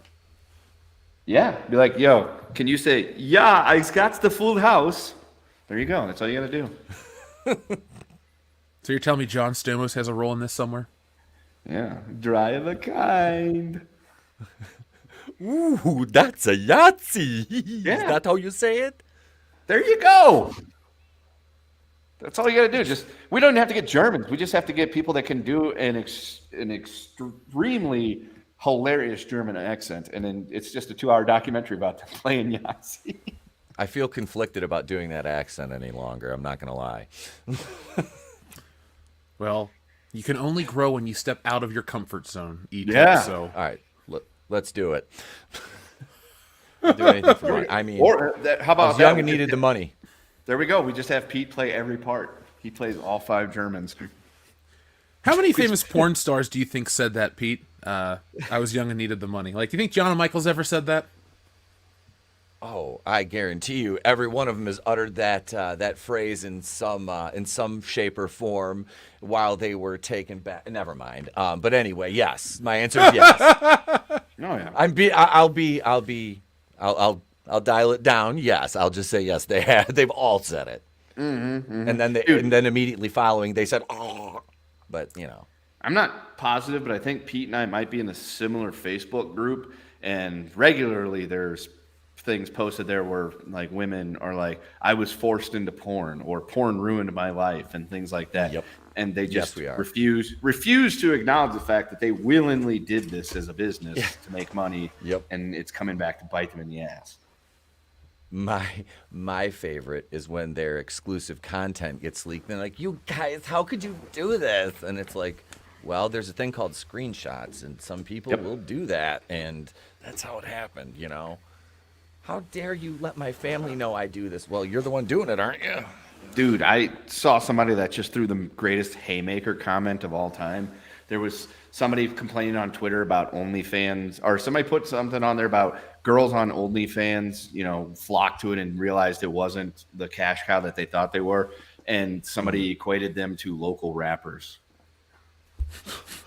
Oh, Oh, you want to talk about local rappers? We did a story last night. We covered a aspiring rapper from Las Vegas got arrested for a homicide only after he wrote a song, produced a video, released said video on his YouTube channel, which is still up, and basically it was like his confession to the entire thing, and he got arrested out in Vegas for it. So, and then we found his channel, and then we found the director to the video's channel, and the guy like basically doxes himself in the video and gives his like address and his house number and the street and everything is in the video. So we took a guided tour of the neighborhood. So yeah, that was fun. But yeah, the local rap game is not strong right now in Las Vegas. Apparently, we'll just say that. Never mind. That's an in bad taste joke. I'll leave it alone. But I agree with you, Pete. I agree with you. If you want to hear Jeff make that in bad taste joke, you can hear him come on our show on Wednesday nights, Holy Shit News, where he can make all the bad taste jokes he wants. I'll just say it. Fine, since you set it up like that, I'll still show up on one of these weeks. But I'll tell you it like this: you said about the rap game in Vegas isn't strong. I'm like, Vegas isn't a city where rap goes to thrive. It's a city where rap goes to die. Tupac got shot there. But that's, I feel kind of bad. I wouldn't. Nah, it's okay. All right, I got cool. heat today from the kids when I referred to Tupac as overrated. I'm not a Tupac fan, so. See, I'm not I mad am, at you. but I don't know. I don't think he's the greatest ever, but I would say he's up there. It just is my opinion. I think he's up there. Who is the greatest ever? Oh, Is it Slick Rick? Man, Max Caster. I don't know who I would put as the greatest. I mean, one of my personal favorites, and he's on my Mount Rushmore, is Ice Cube. Yeah. I can unequivocally say that I've been an Ice Cube fan since the late '80s. I still have all the cassettes. I mean, the guy's amazing, always was, and still like. No Vaseline is my favorite rap song of all time, and it's the best diss track ever, still to this day. I mean, he totally just ended that beef with that song right there. That was it. As they say in wrestling, stick a fork in him, he's done. That was it. Dude, I don't even know what I was going to say. Sorry. I'm just sitting here looking at something on the screen. I go, wait, I'm stone cold sober, and I completely lost my train of thought. Folks, contribute to the WCBS Patreon so I can what do I have? Alzheimer's now, so I need to get some medicine for that, right, guys? Or just a bunch of booze? Alzheimer's? Sure. All right. So a lot of folks in the chat. We got Weird Al, we got from Nas. the rapists. Yeah, the Rapists. Biggie Smalls, baby, baby. That's Dion's favorite. Or T.I. I'm sure Dion likes T.I. as well. Now, guys, clearly it was kind of a lighter week, so we don't have a ton of topics, so we're going to have some fun to fill out the Fun's show. always good. Yeah. Because I don't want to jump into wrestling just yet, because, the wrestling segment's usually the end of the show, and the audience is conditioned to tune out right around the wrestling segment, so we don't want to end the show just yet, folks. Spread the word when we go live. WCBS, it's weird. The YouTube algorithm slowed down our growth, and then deleted a bunch of subscribers, but we're still chunking away Susan to get to our doesn't goal. like us. I don't know why. We're world class. Broken Lizard likes us. Other people like us. The audience likes us. But you know what? Instead of sitting here and stressing out, oh, why doesn't somebody like me? Nah, man, that's shit that girls would do in high school. We're all grown men. We go on riverboat gambling trips. We make our own beef jerky. We shit with the door open. We talk about pussy. That's what we do. Anybody in the chat know what that's from? Let me know down below. It's from a movie. It is from a movie, and a very funny movie, too. Maybe your favorite actor's best film. But I digress. You guys, what's been catching your interest, though, this week? I've kept my head down. I've made some content. I've been doing comic book pages. But what do you guys, what's new out there for you guys? I worked a lot this week, and did some schoolwork. There was something I saw the other day that was funny as shit, but I don't remember what it was. Pete, you do this. You're the one that covers news for a living. I haven't made many videos this week, but I mean we've had a spirited week of streams. I mean, we watched wrestling last night after the show. We watched AEW, but I mean, we covered. We had some funny news stories last night. Like I said, the we had a Florida woman story. There we go. But I mean, it was, we made light of it, but she left her kids in a car at a Walmart parking lot with the windows up. But hey, not everybody's a perfect parent. We had a head found in a drop-off box for clothes donations. Not a head, but a skull in Arizona.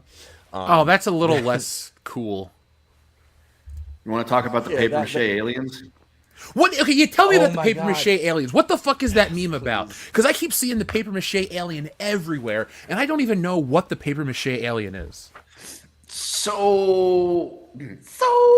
What happened was somebody, I don't remember if it's from Mexico. I don't know if he was a government person in Mexico or what. Essentially, he showed up to their Mexican Congress, make whatever jokes you want at this point, with what he claimed were 1,000-year-old non-human alien corpses that were mummified and everything like that. And he rolled up and showed them off and was like, "Look, we've got these aliens. They're corpses. They're 1,000 years old. Blah blah blah." And everybody's just been like fucking lighting this up because they obviously look fake as shit. And I don't know if they're paper mache, but they're definitely not actual like alien corpses or mummified anything. And so it's literally become like the new like fun meme thing to make fun of. Oh, okay. So it's not as good as I thought it would be, but at least I know exactly what's up now, because I've seen people make the Spirit Halloween thing. It's like a box. It's got the bag and it tells you the contents of the costume. It's like paper mache alien, sticks, something else, and lies. And I was like, what is this? And then I saw one of like Michael Myers, instead of carrying his knife, he carried the paper mache alien, and I started to laugh. So I was just like, what is this? Yeah. Yeah. What do you think of it, Pete? Go, Pete.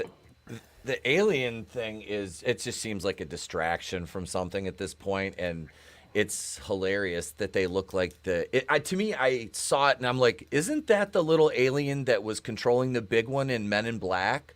Yes, like Orion's belt. That's what he looked like. I'm like, what the hell is this? I'm like, is this Men in Black 4? I'm like, the actual sequel, not international, with big forehead Tessa Thompson.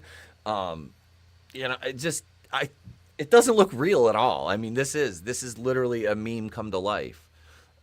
There's no way that I'm buying what they're selling here.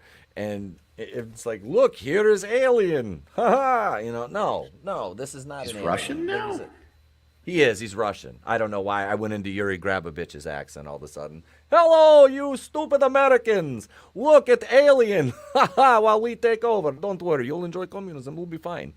But no, I think this is it. There you I'll go get my Ushanka. I was gonna say, is it no, that's not that kind of alien, Kendo. See, now there's a layer to the joke that's right there. The Mexicans talking about aliens. Somewhere in there is a great movie that we're not allowed to make. We'll just change Pete's name to Martinez, and it'll be okay. Well, if it's any consolation, my alter ego in professional wrestling was instead of Pete Daddy Dollar was Pedro Papi Peso. See, so, there you go. Now we can make that movie. Run it, boys. But no, I just think it's funny because it's a slow news week, and all of a sudden you see this pop up, and like this dude just rolls up into the Mexican Congress, like, look, here are aliens. I found them. They're 1,000 years old, and it's like, anybody looking at that just looks like some shitty mannequin that they slapped together and poured a bunch of dust on. You know what? I'm going to look more into that later just for the hell of it. But I'm going to go off camera for a little bit to be able to use Tubing? my phone for reference. To what? To tubing? To tubing, yes. I'm gonna go fucking tubing. It's 10 o'clock at night here. I'm gonna go fucking spray down my parking or my backyard and turn it into a fucking tubing joint. You guys, it's ectoplasm. Did you see that ghost? Oh my God. Wokebusters, buy the book. Yes, folks. Pete, I'll have to send you some of the pictures. I sent Kendo. I got some stuff back from the colorist. I'm very African happy. Americanist. Yes, the African Americanist. God damn. I wore my Wokebusters shirt to school the other day when I was teaching gym.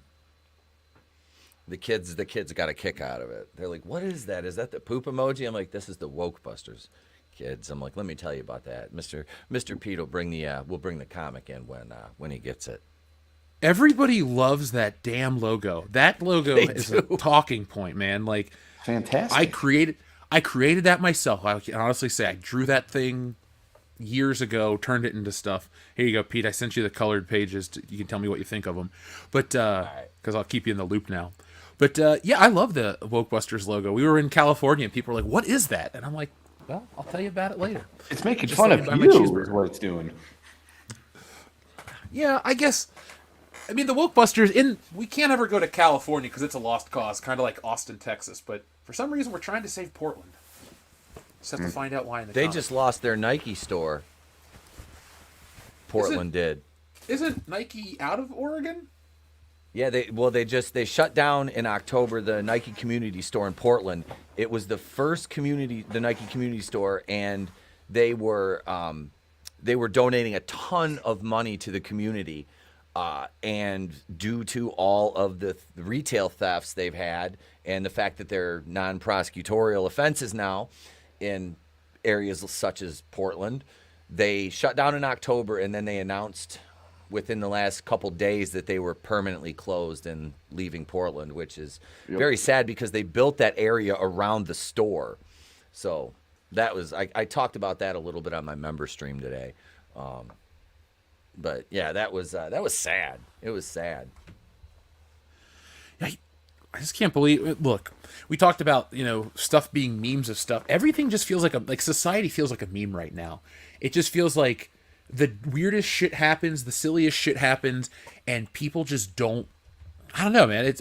It's hard to even put a finger on it because I'm not surprised with what could happen next. Anytime something crazy could happen, it's just like, oh, okay, well, We live in this timeline.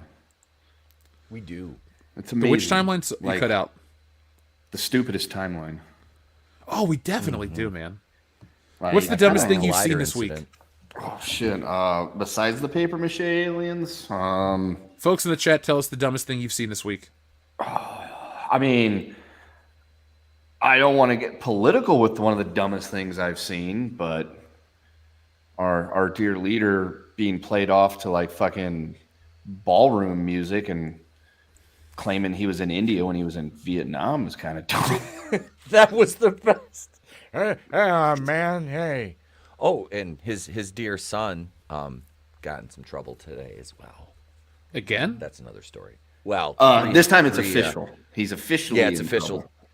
trouble. 3 charges for felony firearm possession while under the influence of narcotics.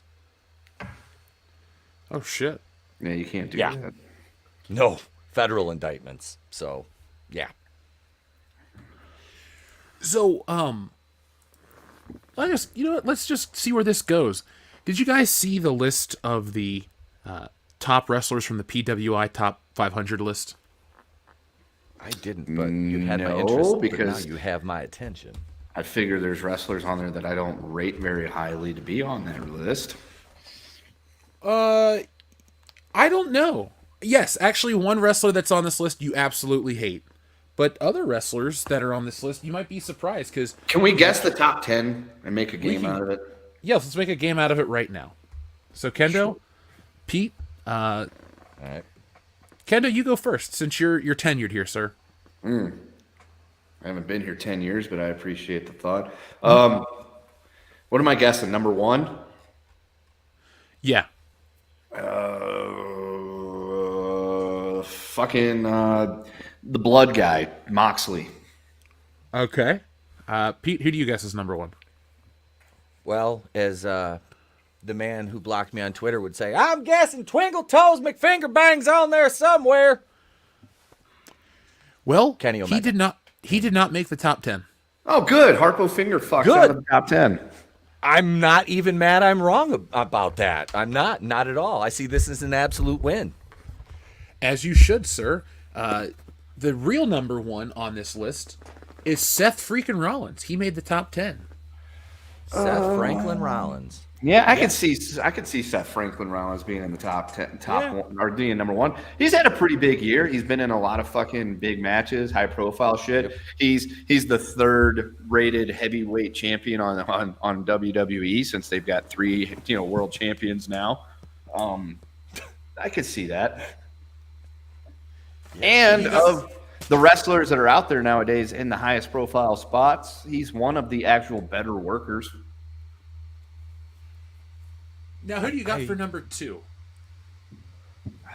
Number two. So Seth Franklin Rollins is number 1. Number 2. Do I want to go AEW? You said it's somebody that I absolutely hate, so I'm just going to assume they put Pockets at number 2. Oh, Pete? God. Let's see. I'm trying to think because I don't watch much WWE. I watch the AEW stuff. I kind of try to keep up on what's going on in the Fed. So I'm taking it. Does this include both males and females now? Are they? You only have to worry about men because no female wrestler made the top 1. Okay. Top 10. Okay. Which, given Rhea Ripley's meteoric rise, is honestly a bit surprising to me, but I can dig it. God, yeah, it's difficult. God, just off the top of my head, let's go with this is a reach of Stretch Armstrong proportions, but let's go. What's his name? Takeshita. Oh, take a shit. Take a shitter. Well, no, he did not make the top 10 at all. So That one hurts. Yeah, he's legit. Only one Japanese wrestler made the list. Would you guys like me to read you the top 10? Yes. Yeah. We have Seth freaking Rollins, Roman Reigns, John Moxley, Gunther, Vikingo, MJF, Okada, Orange Cassidy, Josh Alexander, and Cody Rhodes. Throw it, Rhodes, daddy, my thumb. Did you know his father is Dusty Rhodes? Is it really? I had no idea. Yeah. Dun, dun, dun. I know. I couldn't believe it. I found out that his dad is Dusty Rhodes, and I was just like, holy shit. No way. Orange Cassidy, I can't help but think that's just Tony Khan pushing a guy he's friends with backstage, kind of like the Bucks and the Elite. I'm not a Cassidy fan just because he's bad for the business. He really is. As somebody who spent a decade in the business, I don't like him. I mean, not a personal level. I just don't like the gimmick at all, or lack thereof, I should say. But you know what I mean. God, I don't see him as a top 10. Okada, yeah, I don't know. He's been a Japanese mainstay for a long time, though. Yeah. And Yep, if it wasn't for Okada, Omega wouldn't be as thought of as highly because Okada carried him through some really fucking crazy matches that got him put on the map. And it was like, oh, Kenny Omega is so great. It's like, no, he just happens to wrestle with people that are. Yeah. I don't get the Kenny Omega hype. Every match of his I watch, I just go, oh, great. Kenny Omega's on. Like, it's never that exciting. Yeah. Now, they had Vikingo on there too. Mm-hmm. That one, yeah. Yeah. Dude's he's pretty amazing. I'm not a huge fan of AEW's use of a lot of the guys. I think he's booked pretty well. I do. I like his style. There's some of those guys I really like, and it's like I wish they weren't in AEW. I'm not saying I want them to go to WWE because I really have no allegiance either way. I just want to see good wrestling. And that's why I watch the old stuff from the 90s. Like we just watched Fall Brawl 97 the other night. What happened on that one? People wrestled. The main was the NWO. You had Nash, Conan, Bagwell, and Savage. No, not Savage. God, who was the fourth? But against the Horsemen, and that's when Hennig did the turn. He was a Horseman. He switched the NWO. Six was the fourth man because that was his last pay-per-view appearance before he got fired again. WWF. Yep. But Jade Cargill is leaving AEW. I see Just Joe mention that. Okay. I am a huge mark for Jade, not because of her wrestling ability, because I think she's an absolute goddess, probably one of the hottest women I've ever seen. But her wrestling is absolute dog shit. I watched her kick that poor girl, one of those big four-headed twins, in the chest the other night, and I was just like, oh my God, I think she stomped like right through her chest. Like, it was so stiff. Like, and then they put Statlander, the belt on her instead of Taya Valkyrie, which shouldn't have happened.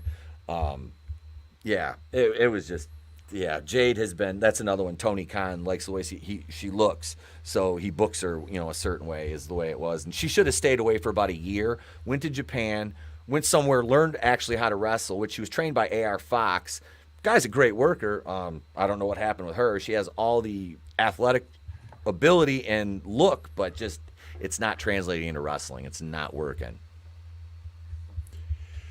I didn't see I haven't seen AEW in a couple of weeks, but I did see the stuff about Cargill, and I did see how people think, she should go to WWE, and I don't think she'll fit. WWE, I don't know what's going to happen now that the UFC owns that Vince is still group. in charge, though. But he's not the head of creative. No, he runs everything. That was part of the deal with Endeavor, is that Vince stuck around and Vince is in charge of WWE. I'm pretty sure he just got a new role, though, when they announced all that stuff yesterday. The role is whatever I want it to be, pal. God damn it, I'm in charge. I run this shit. Well, they're going to move pay-per-views to Sundays. That sucks. I liked them on Sundays, and I didn't like them moving them to Saturdays at first, but then I'm like, you know what? Saturdays is kind of nice because, especially during this time of year where I don't miss anything because I'm watching football instead because it's better. I am happy that they're on Saturday nights because I usually go over to Phil's to watch wrestling, and then all of a sudden it's like, 1 or 2 in the morning because we played video games afterwards, and it's no big deal. It's Sunday morning. You wake up whenever you wake up. But McMahon will serve as executive chairmeister of the new entity. Oh, okay. And this here says that CEO Ari Emanuel becoming CEO, Mark Shapiro as president and chief operating officer. Emanuel will not take on any creative roles, with WWE's head of creative Paul Levesque expected to remain in his role, which means Vince is in charge. And with Nick Khan becoming president of WWE post-merger, not unlike Dana White's role as president of UFC. The deal additionally grants McMahon life tenure as executive chairman, the right to nominate 5 WWE representatives on the 11-member board, as well as veto rights over certain actions by the new company. Well, Vince got himself a great deal. Told you, pal. Still in charge. I got all the chocolate titties I want, and no one's gonna sue me. God damn it, it's me, Vincent Kennedy McMahon. Wise Macho Man backstage with Stephanie. Ooh, yeah, Vince, I'm gonna take your bill. Never mind. That's going to be a skit. I knew where that was going. I'm going to ask you to just finish that one off air. Will do. Got to hear the rest of that one. No, all joking aside. What? I said, the cream always rises to the top, Yeah. Yeah, something else rolls too, Vince, I'll tell you what. But off air, oh yeah. Let's check in with our audience because they might send in some fun messages. By the way, folks, we had a night. Wow, quite a few people bought some Stealing Solos while we were on air tonight. I guess they like seeing the physical book in hand. What? I said fucking A. Yeah, man. That's been a very nice surprise. I need to buy that book. Folks, be like me, buy the book. Yeah. God damn it. Maybe if they work hard enough, they can be in the book. Let's not give them false hope. Yeah. Well, there is Folks, if you donate a certain amount of money, we'll put you in comic books. Yeah, if you go to the specific tier for Wokebusters, that's up there right now. So if you go to Indiegogo and back the tier because the campaign's in demand, you could be in the book. It's not too late. You could be one of the villains if you'd like. No, but Wokebusters is deep into production. I can't wait for that to be read by everyone out there because it's a game changer, folks. Stealing Solo is a fun read. It's been called Laugh Out Loud Funny and a bunch of other stuff. I mean, hell, even we had Laser Pants on last night, and he backed it, and he said he enjoyed it towards the end of the stream. So it's getting good buzz. Get yourself a copy of this original printing while it's still here, because you want the original printing with the Star Wars vintage action figure style cover. I'm a fan, I'm a collector, I'm an artist, I'm a creator, I'm all of these things. And this version is wonderful. It's got this great cover. There's a Fandom Menace edition that I might put up on the website as well if people are interested. It's a bit thicker of a book and has autograph pages and such, so that's always out there for you too. But yeah, folks, StealingSolo.com is the only place to get all of these wonderful things. And Monster 01 has all the variant covers of Stealing Solo. Nice. Boom.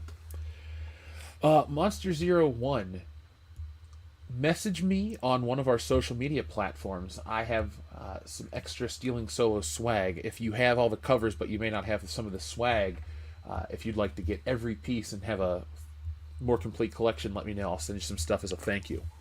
So, folks, I like to make collectibles. Let's make some fun ones.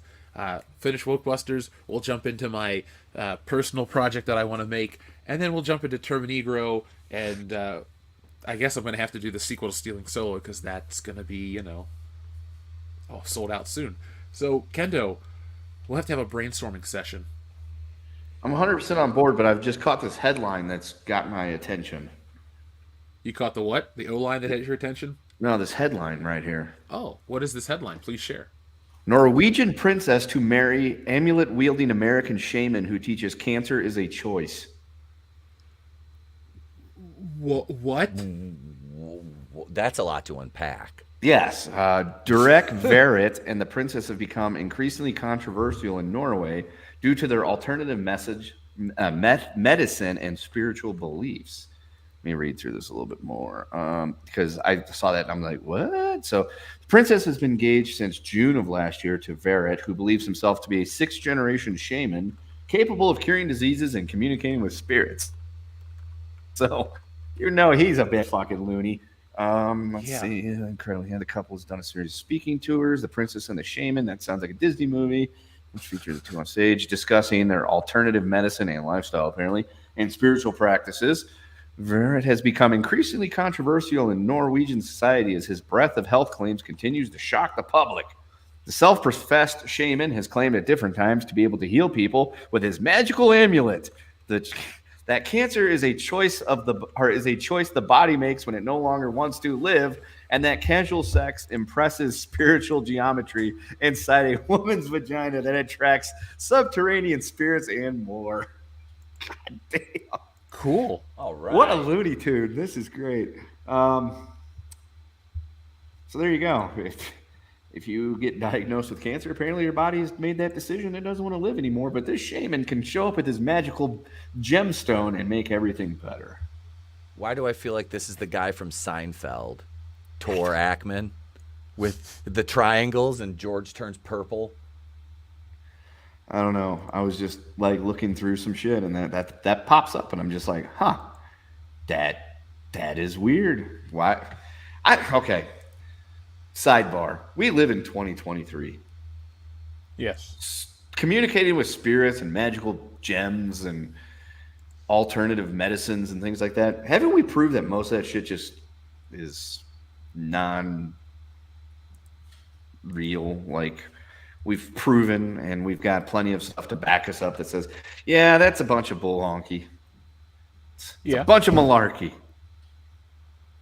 Yes. How do people still fall for this shit? People want an answer that makes them feel absolved of any responsibility. You know, if I come down with an ailment, I'm going to be seeking medical advice and from professionals. I'm not going to be like, I need a shaman to show up with his magical amulet and cure me of my issues. I'm with you. I'm not going to call a shaman for anything. What about you, Pete? You calling a shaman? Yeah. No, he's very low on the list of people I would call right after that little short doctor. You know that guy. He's that guy's farther down than the shaman, obviously. But So you'd rather call this fucking guy than the former head of whatever it was that he was in charge of. after the Beagles, yes. Okay. I mean, that's fair. Folks, I'll go in the with the chat. triangles. Folks in the chat, tell us who you'd rather seek out, the fucking amulet wielding shaman or Fauci.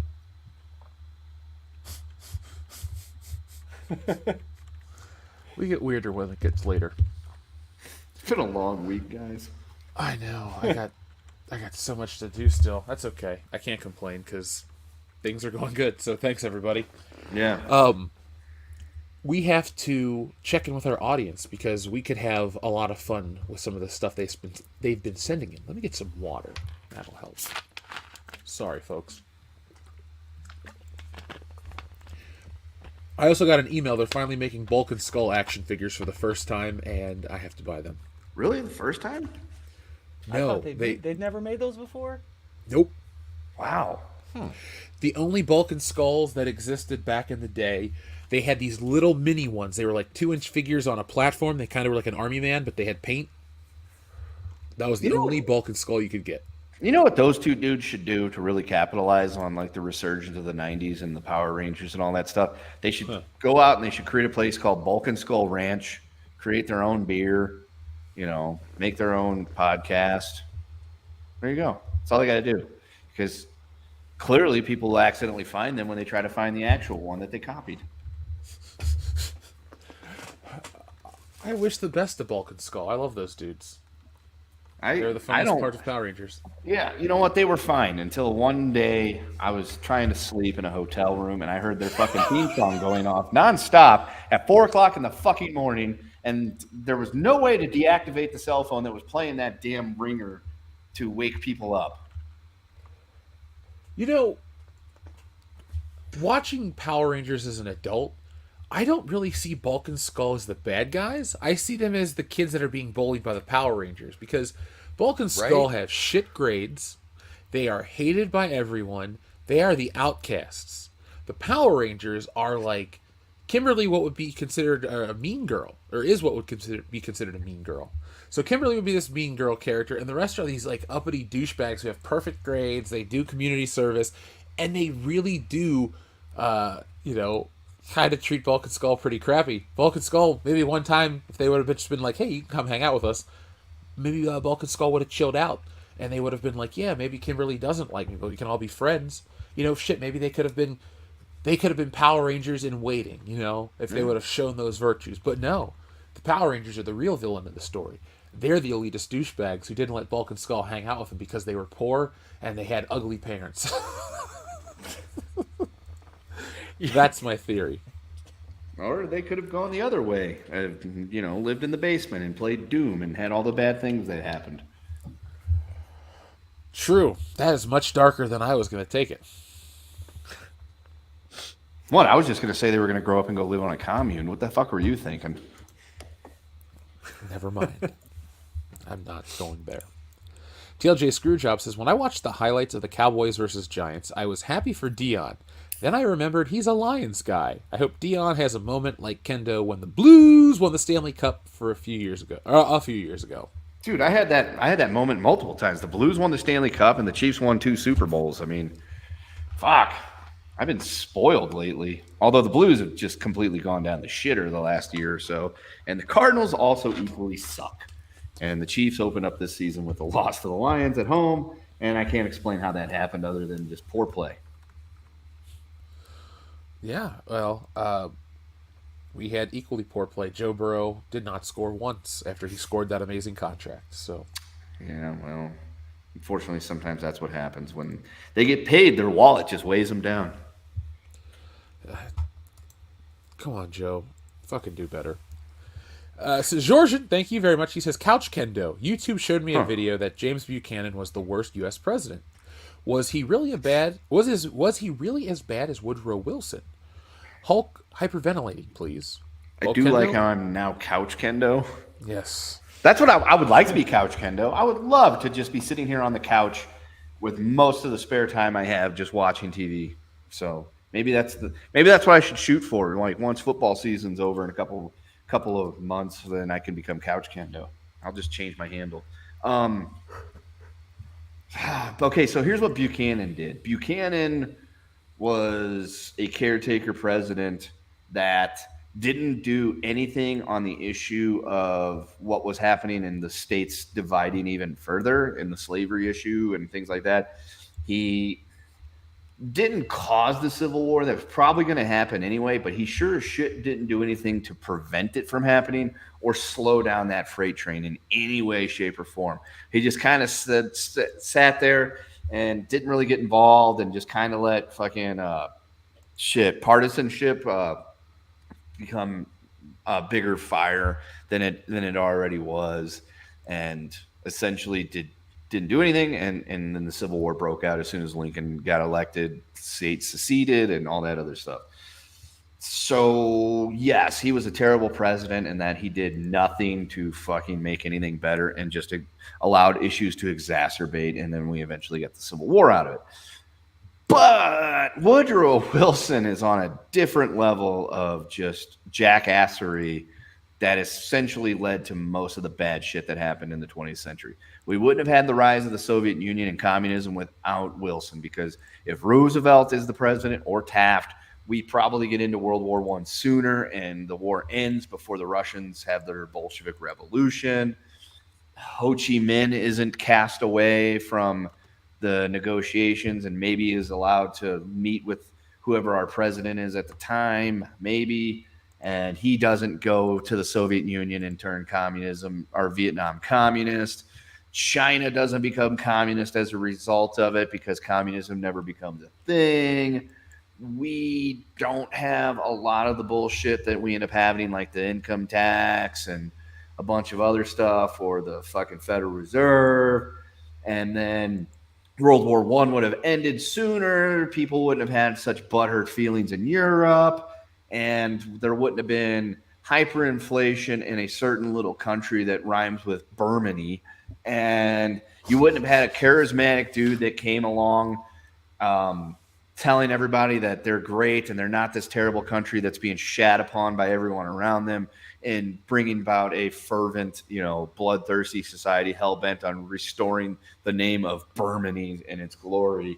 And we end up getting World War II out of it. That probably wouldn't have happened either. There is a great video. Let me look it up real quick. It's about Wilson and how much of a dickbag he was. Was it the Armchair Historian? Let me look. Bear with me, folks, while I type as fast as I can. I enjoy history videos on YouTube. I know that sounds like a very boring thing to say, but it's the cynical historian. So if you go see the cynical historian, he's got a two-parter about Woodrow Wilson and why he was a total shitbag, dick heel motherfucker that pretty much set up all the ills of the 20th century that the United States came running with. So there you go. Most corrupt Woodrow Wilson. There's a channel called Forgotten History that has a video about Woodrow Wilson and his, not so much corrupt, just being a total dickbag shitheel. Well, let's give Sir Georgian his button. Where are you at? You're over here. All right, here you go. We got the Hulk. He's got asthma.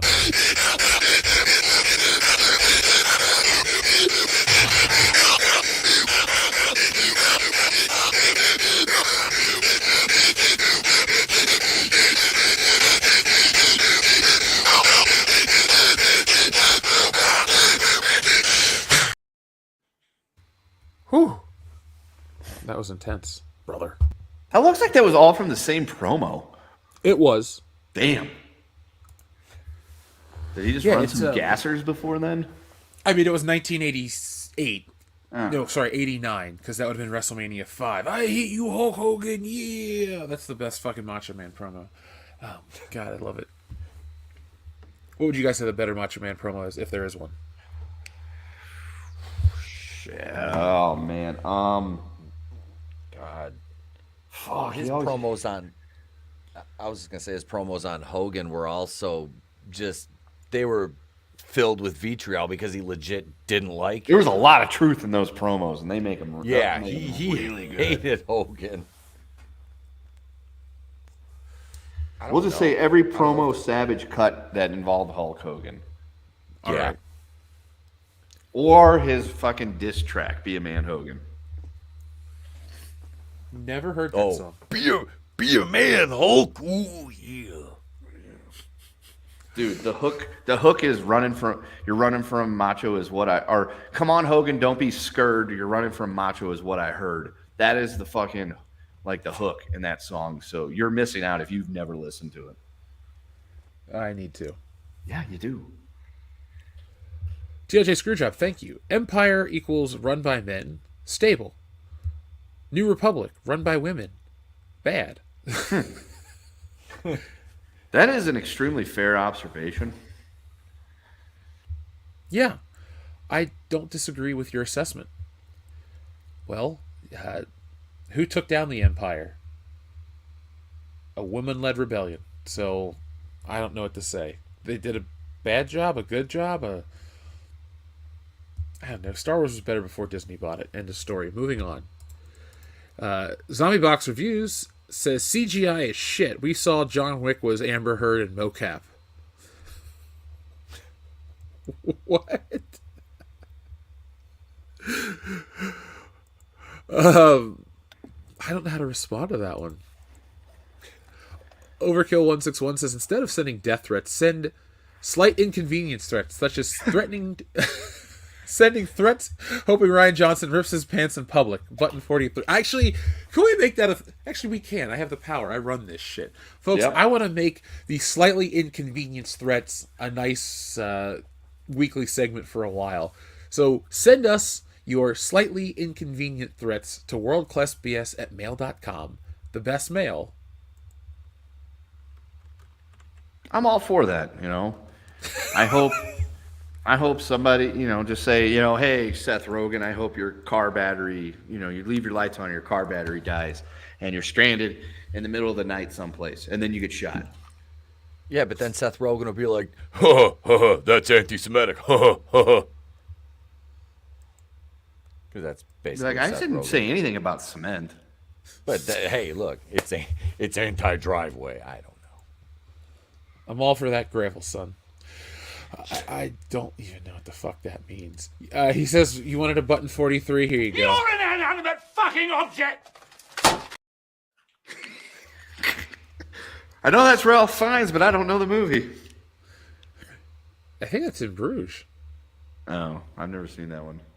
That's a great movie. It's directed by... I don't give a shit. I'm not even going to talk about that. Anyway. Fuck that guy and his movie. Yeah. Who's it directed? It doesn't matter who it's directed by.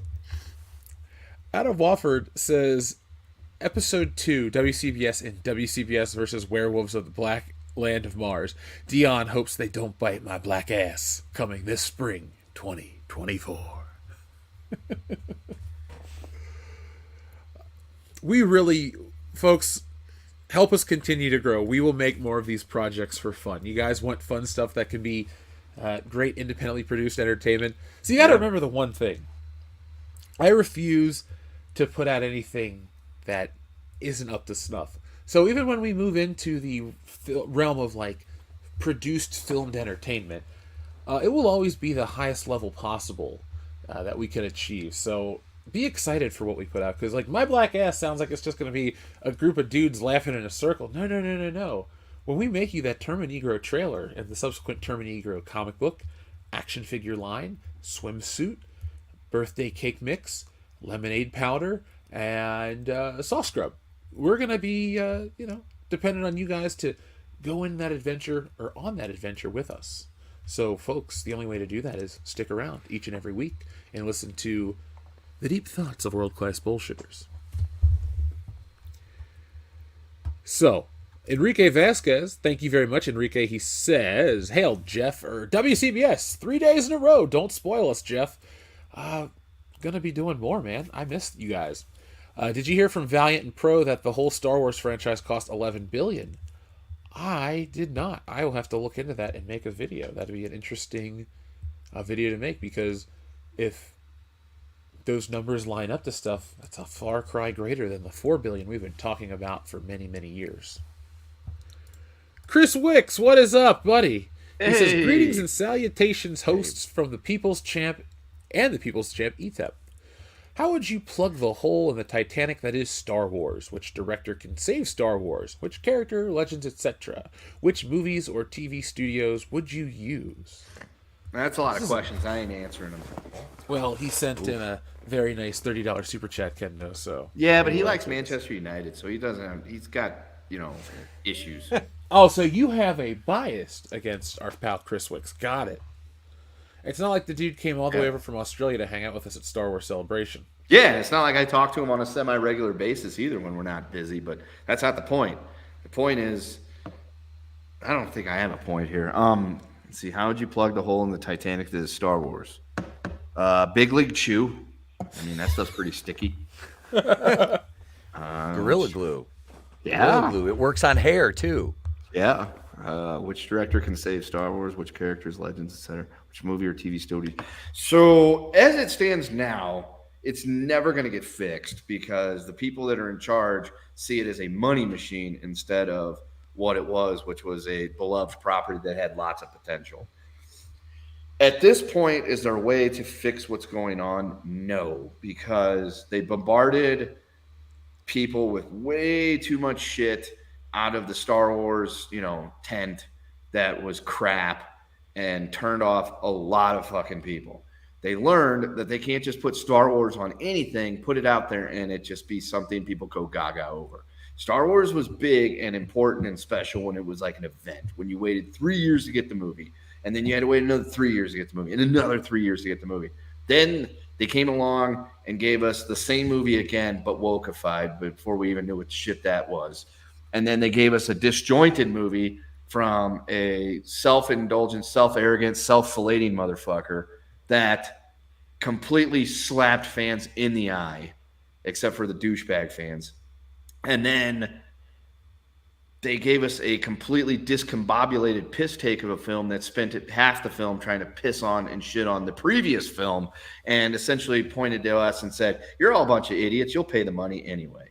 So I feel like that Titanic that is Star Wars is already broken in half, and that fat bitch wouldn't let Leonardo DiCaprio get up on the door. So there's that. Which director can save Star Wars? I'll just go with Spielberg. The characters legend. I mean, they've already done the original characters pretty fucking dirty. Like to kill off Han Solo like a bitch after they turned him into an absent father. Luke goes out like a bitch for no reason because he forces too hard, and Rey just kind of dunks all over him with her, mad forcing skills. Leia's dead because she couldn't stop doing fucking cocaine. I mean, you got Chewie. You could do something with Chewie, but I don't know. I mean, I feel like the horse has already left the barn, and it's way past even the pasture boundaries at this point. They got to shut it all down. They got to shut it all down and do absolutely nothing with it for about 20 years. And then come up with something original that is in the vein of what Star Wars was originally, maybe with some EU property that they didn't, fuck up and shit upon, and just, how can we miss you if you won't go away? Well, you keep putting out shitty Star Wars stuff. So how do we get excited for and miss Star Wars if you just keep putting out shitty fucking properties repeatedly and regularly? That's my 2 cents. But you got a nickel's worth, so shut up. Pete, anything you want to add to that? I You pretty much covered it. I got nothing on that, and that's something for me. I feel similarly to Kendo. I will say Spielberg's an interesting choice. I'd like to see Edgar Wright. I'd like to see a true Star Wars comedy. I think that would be interesting because everything's so serious, and I know people are going to make the joke, well, Jeff, The Last Jedi is a joke. It is. You're 100% correct. But like an actual professionally made Star Wars comedy where it's just, this, not like Family Guy, like, hey, look, we're doing Star Wars stuff. It's just like the world is natural, like they're used to living in the world of Star Wars, but it's just a funny, version. Make it relatable to, us, not, making like Gundark jokes and all this random bullshit that only nerds would laugh at. But something cool and unique like that, or I'd like to see a Star Wars horror movie. That could be really amazing if they did the, what is the zombie stormtrooper book? Death Troopers?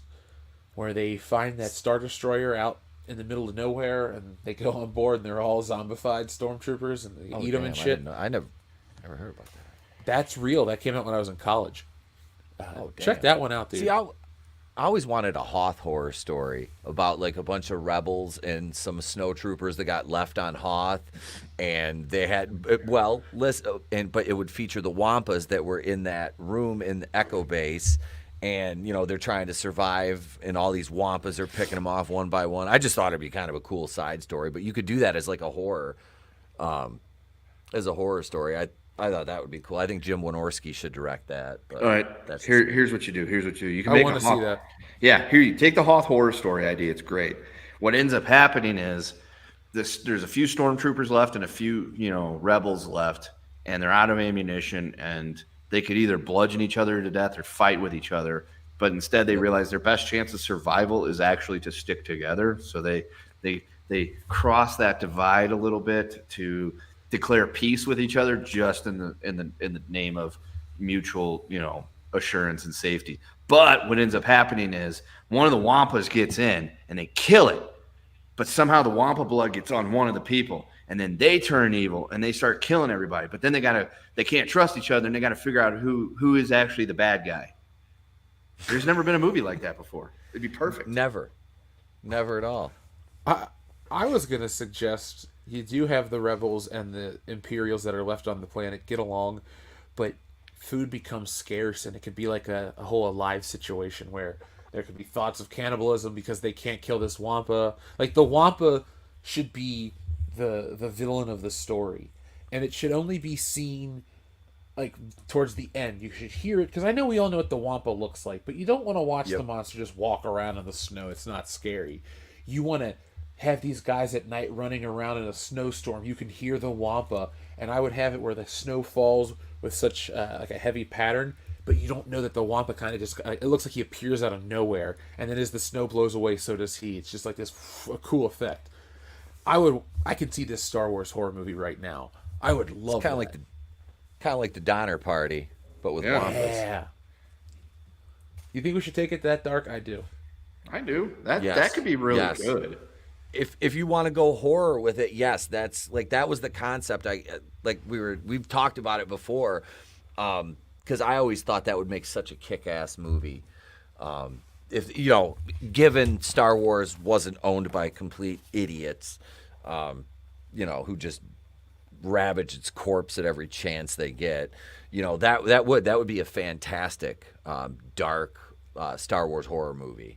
You could also do something like that if they ever, like I said, if it was owned hypothetical, non-stupid timeline with the Yuzan Vong, something like that from the EU. That would be kind of. I always thought, man, that would be so dope to see the Yuzan Vong on screen if they could pull it off. But I'm like, nowadays it would be shite, and it would all go back to like global warming or something caused the Yuzan Vong. I don't know. You laugh, but we're not too far off from Star Wars going to have PSAs like, hey folks, make sure you write in for your congressman this. It's like, what are you doing to Star Wars now? Come on. I see that. I'm Luke Skywalker. You might remember me from some of your favorite Jedi-themed films that I can't say the name of so we don't get sued. But the thing is, global warming's killing us all. It's like, God damn it, Luke, shut up. There's campaign ads featuring Palpatine. I love democracy. I love the Republic. Go out and vote. Like, wait, what? Do we want to listen to him? Yeah. Wait, does he want us to vote for him? Or Yeah.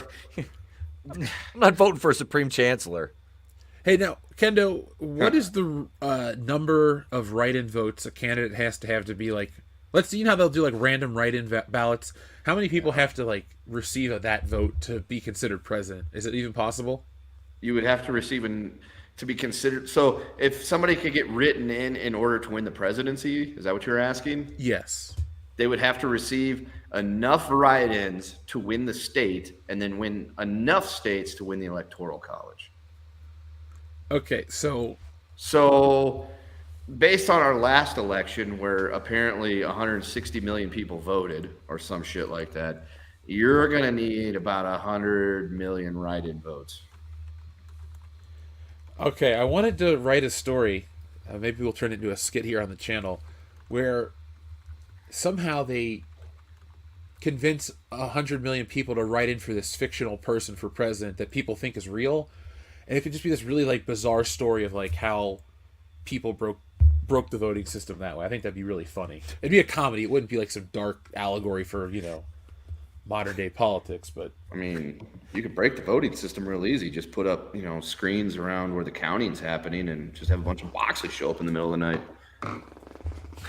Be sure to cast your vote for the Empire and do your duty. By mail. Only by mail. Lesson you be a bigot. I don't know. less than you feel. Xavier to God, thank you very much. Thank you, Chris Wicks, for that. That was a lot of fun. Hopefully we gave you... we made up for Kendo's lack of enthusiasm. What are you talking about? I know. I mean, I can't help it. Manchester United sucks. But his baby takes the morning train. He works That's from 9 true. to 5 and then. Yeah, Takes and then he another goes one home and Ike slaps Tina in the eye. He told her to go on the paper. Proud Mary my ass. Smack. Where's my beer? What's love got to do with it?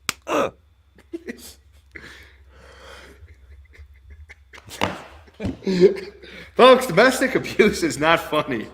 But for some reason it is right now at this very instant involving those two people. Fuck. I made a GIF out of Ray and Janae Rice in the elevator, Kendo. I know you get that one. That's got Frolic playing on it with the Wilhelm scream. Poor guy's career was never the same after that one. Although it gave my fantasy league my buddy Rocco's fantasy league, it had one of the best team names of all time after that, Beats by Ray.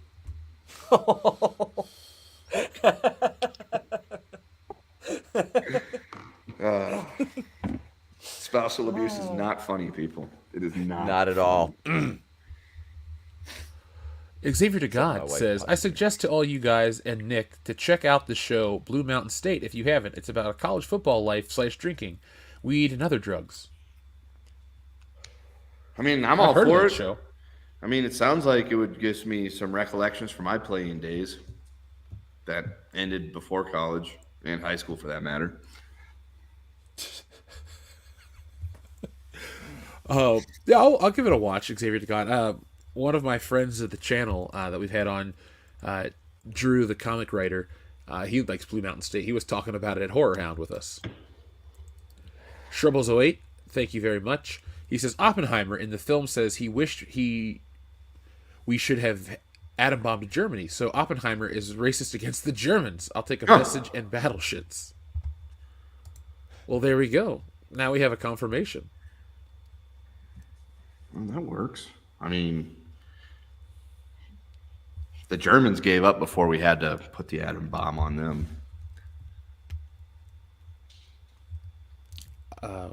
World War II is still a fascinating subject to me. It never really... You know how there was like a minute where everything was like an oversaturation of World War II stuff? I feel like we're back to like World War II content is not only acceptable, but kind of cool again. Well, that's because we've been bombarded with all this America sucks stuff, and it's kind of nice to see us be the good guys again. I never thought of it from that point of view. Because there's no gray area there. You can talk about some of the conflicts we've been in since World War II, and were we really the the good guys. I'm always going to say yes because most of those conflicts were against fucking pinko commies, and they're always the bad guys in my opinion. But there was no gray area in World War II that we were definitely on the side of good. Well, I agree with you. And we beat the shit out of two countries at once. It was incredible. 2-time World War champions right here, baby. Let's give Shrubbles 08 what he wants as well. So have you ever done DMT?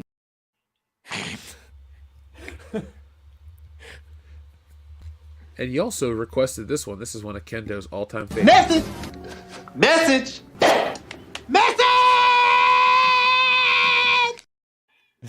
It's also one of my all-time favorite movies. My favorite part of that is when he's banging her and he's like, "Ooh, girl, you so tight." And she's like, "Wrong hole," and it makes that like cork pop sound. Dude, one of my favorite parts is when he's like, "Man, Dashiki's pregnant," and you see the guy behind the counter that's like doing something. He drops all those cups everywhere, and then you hear him. He's like, "Dashiki was born pregnant." He goes, "Yeah, but it's mine." And the guy starts fucking crossing himself. What do you say when you meet a nice man, kids? Are you my daddy? Hey, mister, I'll give you $1. You leave me alone. Fucking kid walks up with a knot after he gives him the $1. Yeah. Or we have a problem here with the USSR? God fucking, should I wear this Uzi with the low tops or the bunny slippers with the Tech 9? I'll just wear these. And he progressively has more shit in his hair throughout the movie. Yep. And then the one line, "Man, she got more kids than Mrs. Wayans." I fucking love that part too. God, what a Anybody great want a fucking hamburger? Well, we should do a movie night where we watch that and record something. Yeah, and all the spoofs in that movie are just like dead on. Like, Oh, yeah. they are just like it's hard to pick exactly what movie it's coming from because they all run together so perfectly with all the movies that they're fucking making fun of. Oh, dude, the dead president's part with Grandma at the end. Yeah. Juice gets made fun of. Fucking Boys in the Hood. What was didn't they do a scene? Was it Poetic Justice? Didn't they do a nod to that one too at one point? I think so. can't I know remember. Menace to Society is fucking done quite, prominently in that movie. Yeah. Oh yeah. Yeah. That's a fantastic movie. Fucking Great Ashtray. soundtrack. That's the best part. Ashtray. Adama sends in a very generous super chat, guys. He says, "What up, guys? I realized that toys were last night's topic, but did you hear that the Power Rangers Lightning Collection is taking a break? It might never come back. At least we got Tommy's Master Morpher." I did hear that. I had actually heard that a while back. Adama. Hasbro did a fine job. I never bought those figures outside of the first White Ranger release to just, test the wares, as they would say. And I didn't like it. I didn't like the sculpts or the paint apps. I thought the Power Rangers looked kind of cheap. But I got to give Hasbro credit that they really did exhaust the most valuable part of the brand, because I know there's going to be a lot of varying age groups that listen to this show and consumed Power Rangers through different generations. But the only phenomenon version of the Power Rangers was the original Mighty Morphin. That show was everywhere. Everybody knew about it. It was as big as Ninja Turtles. You couldn't turn on a TV without seeing a Power Rangers commercial. It's like one of the last huge properties that took over. But the other version, and to add to that too, every kid liked the Power Rangers. Like, yeah, you had your Turtles kids, of course. But most of my friends, if they liked Turtles, they liked Power Rangers too. And we all played. We had the costumes, we had the swords, we had the morphers and the guns, and all this stuff. It was morphin' time all the time. So they catered to that audience very well. They gave, the villains, they gave the Rangers, they gave the civilian heads with different haircuts so you could make your own kit-bashed figures. They gave you Rita Repulsa. They gave you Lord Zed. They gave you Putties, Pumpkin Wrapper, you name it. I think the only ones maybe they even did Squat and Babu. The point is, they have successfully produced most of the Mighty Morphin line. So, and they know there's not much money to do other characters from other iterations because those versions of Power Rangers were never as successful and popular. So they decide that it's time to take a break because you can only remaster the Rangers so many times. So you got to let these figures go up in value. You got to have people hungry wanting more. And then when the market's just right, they'll have a new wave of Power Ranger figures that look more realistic. And people will buy those. And then, you know, they'll do all the figures again in that new realistic style. And then, you know, those will go away and go up in value. And they'll re-release those figures because they spent a lot of money to tool them. And eventually, they'll retire it and do it again. It's all cyclical. But I'm not surprised that Hasbro's doing that. And I did see Tommy's Master Morpher. I thought it was cool. I'm a stickler to, like, if it was on the original show when I was a kid, I'm cool with it. If it's like a newer version or an add-on or something else, I'm just not about that. So, not that I'm against it, I've never bought it or will buy it. But I do want to get the gold morpher like Tommy had on the TV show because that was the tits. But thank you, Adama, for that and everything you'd send into this channel, especially by being here. Enrique Vasquez says, geez, and I thought my country was the joke of the week. That's a burn. Get some aloe vera for that one. Enrique, that's harsh. Apologize. TLJ Screwjob says, fuck, marry, kill. All right, here we go. Fuck, marry, kill time. All right. Best technical wrestler, Brett, Kurt, Chris Benoit.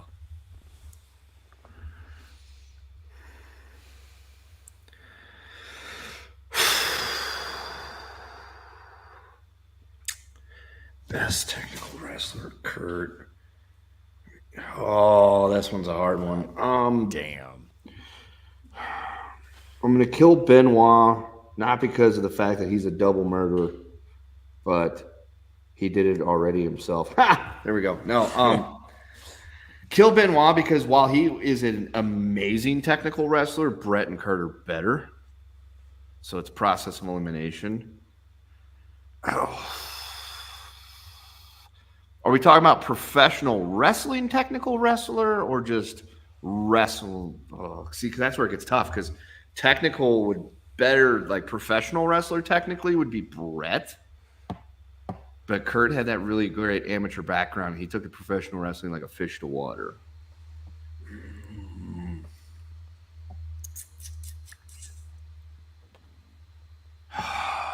Somebody else can go if they want to, if they got an answer. I'll jump in with this one. I'm gonna kill. Oh God, this is tough because these three are. There's such upsides to all of them as far as like wrestling goes, but yeah, I'm gonna have to. God, I'm gonna kill Bret Hart. You fucker. I'm gonna kill Bret Hart. I'm not gonna drop him. It'll be Jesus.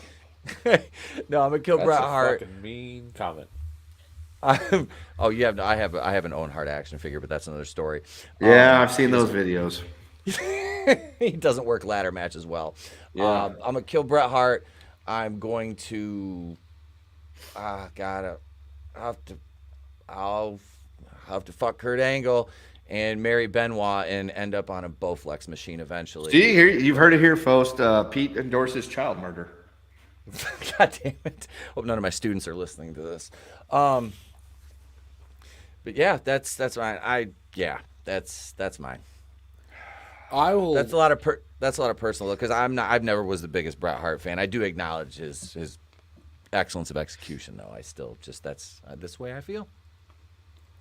I'll go fuck Bret Hart, marry Kurt Angle, kill Chris Benoit. Because Kurt Angle had so many interesting character choices and memorable moments. Bret Hart was the same for like almost 10 years straight. Then he turned heel, then he left. So, like Henry Jones says to Indy, you left when you were becoming interesting. And I don't watch WCW, so that's my nothing interesting happened in WCW for Bret Hart. I can assure you of that. Oh, it was painful to watch that. That was like, we talk about like giant missed opportunities by the Fed and like, you know, dropping the ball. They were handed a fucking golden goose on a silver platter, and they dropped the fucking ball from day one. Yeah, let's debut him as a special guest referee, and then And I think that recreate one of the the best screw matches job. he have. The best match he ever worked was the one maybe with Benoit. Didn't he have? But didn't he? I'm trying to think back because he had a. I have to go back and watch it. So we're in the process of rewatching all that stuff right now. I watched WCW to the bitter end, but there was just so much of it that was just you just couldn't. Yeah, I'd flip back and forth, but There's a lot of shit always, that's hard to watch once you hit 99. Oh man, and that was I stuck through it, but man, some of the thunders and stuff like that, it was like, this is painful. You got like Horace Hogan and Stevie Ray fighting over the NWO team. I mean, there was some hidden gems in there, but they were few and far between. God, but when they did it right, like between 97, 98, and right into 99, and then it just shit the bed. I mean, just big time. Yeah. All right. Kill Benoit. Fuck Kurt. Marry Brett. There. I'll be different. All right. Monotony says Dion is my uncle. That's Tony. Monotony. Monotony. Hush up, little girl. There's a lot of cats with that name.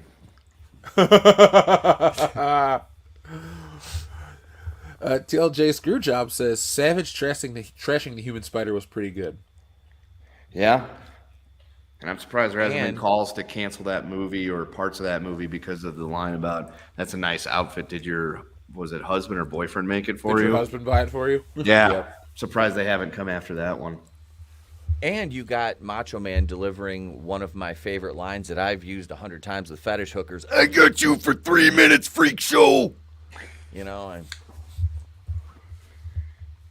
And what's the response usually?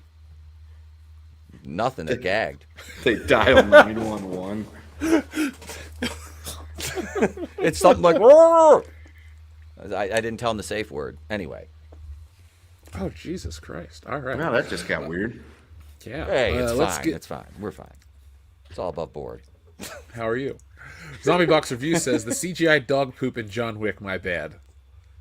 Oh, okay. I was confused. I was like, I don't know what you're talking about, but now I do. Thank you for the clarification. They had the CGI dog poop in John Wick. Yeah, it was Really? in Keanu Reeves' contract. They couldn't just have a dog come and shit on the lawn. I guess it's like safety reasons. It's cheaper to spend a bunch of money to CGI. Somebody was hired to sculpt dog shit and light dog shit. I can't believe it's a job. Wow. What's your achievement there, Ted, in the industry? Well, I personally rendered You dog know the shit in John Wick, the dog shit? That was me. It was so... You didn't even notice it was in the picture because it was so well done and so well lit. It really tied that scene together. I made Keanu Reeves look good on that day. Bill, calm down. You're just an editor. Thank you, though.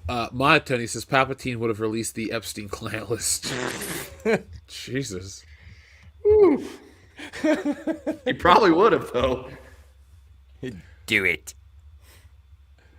Mpause says off topic. One of my favorite South Park scenes is Jimmy taking steroids and getting ripped, beating his girlfriend and breaking down crying, and then the theme to Platoon plays in the background. Adiacho for strings. Shut up, bitch. That's Smacks her.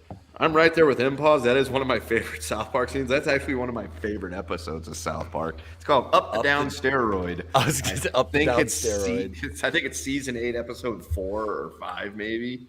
Yeah, that's a fucking fantastic one. I love that episode. I need to watch it now. You said it's season 8, episode 5?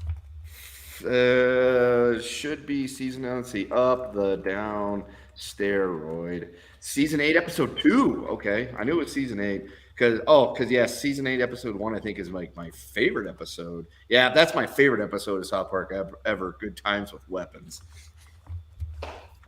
And then the next episode after that's The Passion of the Jew. They had some season 8's probably my favorite season of South Park. That one was fantastic. And it's hard to think that it's crazy to think that season 8 of South Park was 19 years ago. Oh, shut up. Yeah. Stop it. But yeah, no, that's a good one because Cartman, he makes himself special in order to go compete at the Special Olympics because he thinks he's going to have an advantage on all the kids because they're all handicapped and special needs. What he doesn't realize is that he's a fat piece of shit and unathletic in every way, and he ends up losing every fucking event.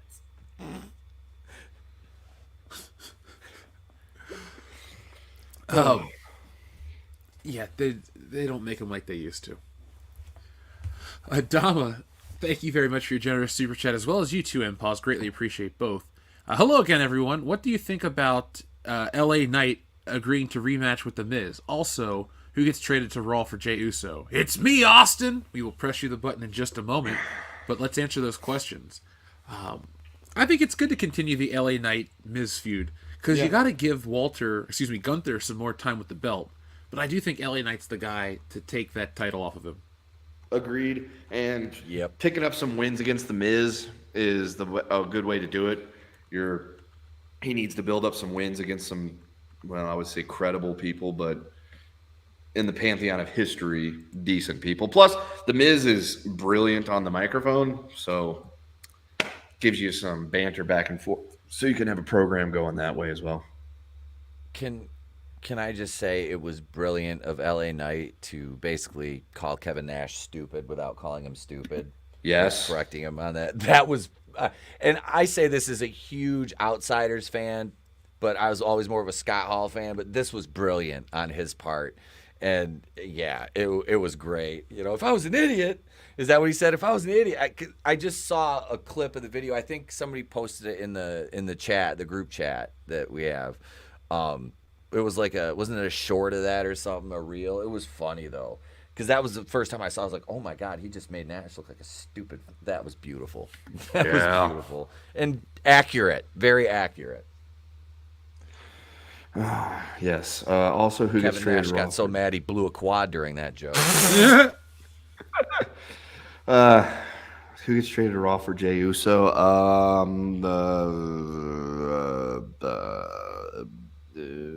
Kane. All right, I'd be down with that too. Yeah, I have no idea who. They might trade Sammy or Kevin just to fucking screw one of them over, maybe. I don't know. What about you, Pete? Oh God, I have no idea. I'm not really following the story. Are they still doing the bloodline gimmick? No, I don't think so. I have no idea what's even going on with that anymore. Like I watched Mania, and after that, it was pretty much. I think we watched SummerSlam, but I didn't one of the Usos work Roman for the title, and didn't both of them turn on him at that point? I can't even remember. I don't know who's on either roster really. I honestly don't, because I don't follow the WWE as close, but I don't know who gets traded.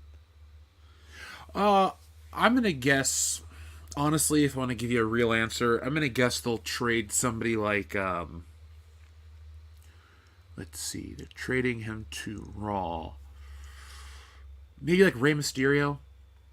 I mean, what else is there for him to do right now? The LWO, well, he's got to stick with the LWO, so that would ruin that.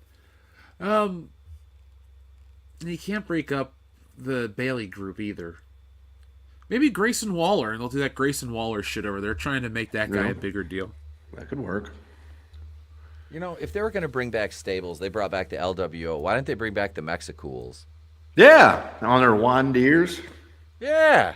There you I'm go. sure Psychosis and Hoovy aren't doing anything. Super Crazy's not. probably free. Yeah, they're not doing anything. Yeah, last time I bring saw them back. Hoovy, he was wrestling Jericho when he was having like open challenges for like the TNT belt or some shit.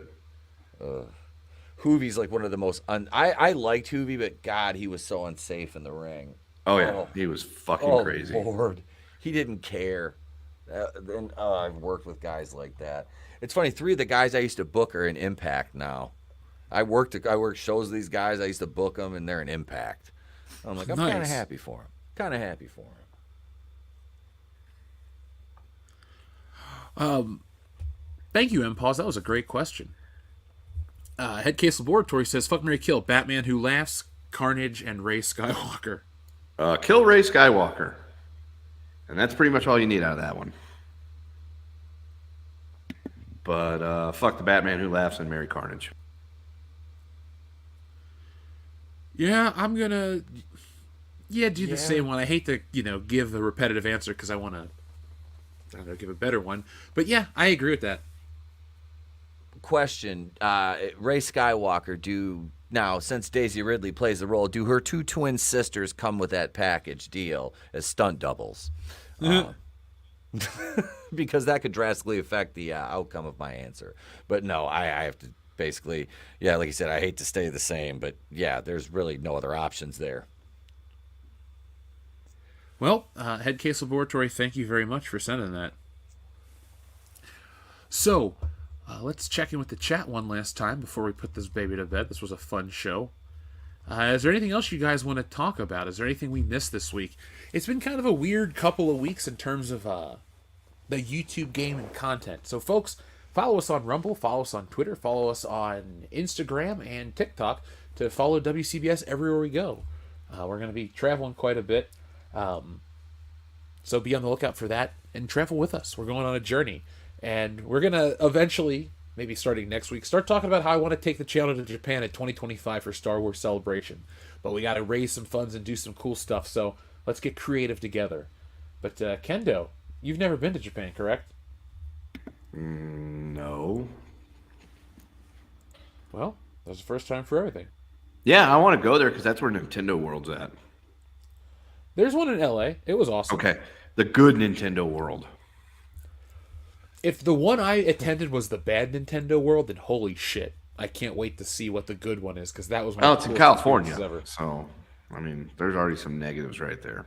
It'd require me to go to I would rather fly to Japan to go to Nintendo World than I would drive 10 hours to California to go to Nintendo World. That's fair. But yeah, no, Japan's on the list. I'm already due for a trip to Southeast Asia in a couple years anyway. So there we go.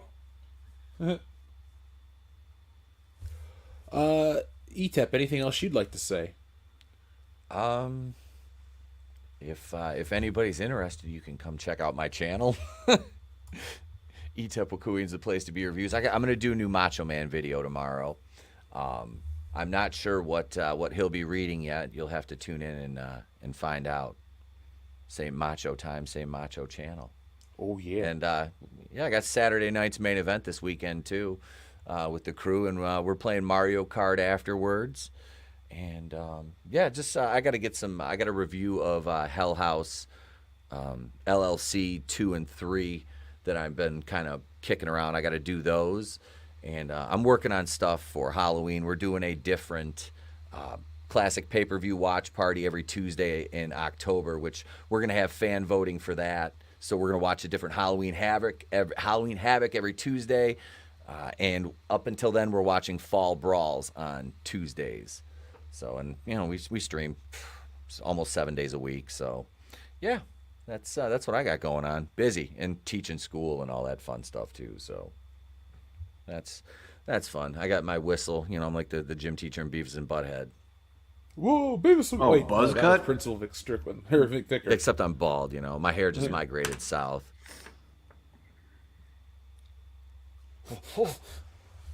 God damn it, boys. Ain't you the kids have been whacking in my tool shed? Mr. Anderson. Or Hank, Or Hank I'll Hill. sell propane and propane accessories. Damn it, Bobby, it's 7 in the morning. Already that boy ain't right. I don't know. Well, I tell you what, we got some more super chats. First off, we have a nice one for Enrique Vasquez. Fuck, marry, kill franchise: Mario, Zelda, Metroid.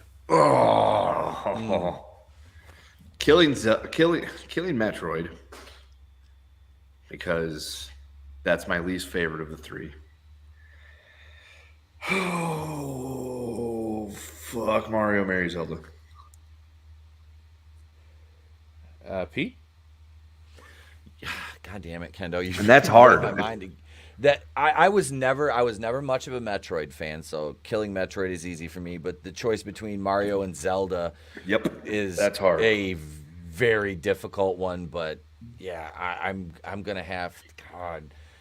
I'll fuck Zelda and marry Mario, just so I can hear him say "It's a me." I don't know. I hate to kill Metroid because I have a newfound respect for it. I play it quite a bit now, especially Metroid on the Wii. Not on the Wii, on the Switch. Excuse me, I did buy Metroid on the Wii. But I sadly have to kill it because Mario is one of my favorite franchises. I had so many good memories as a kid, and I'm going to fuck that one. But Zelda is one I'm going to marry because Zelda is the game franchise that when that comes out, I stop. Yep. Kendo knows we both got Breath of the Wild and Tears of the Kingdom, and we were both, hooked. So Tears of the Kingdom is the highlight of my year, personally.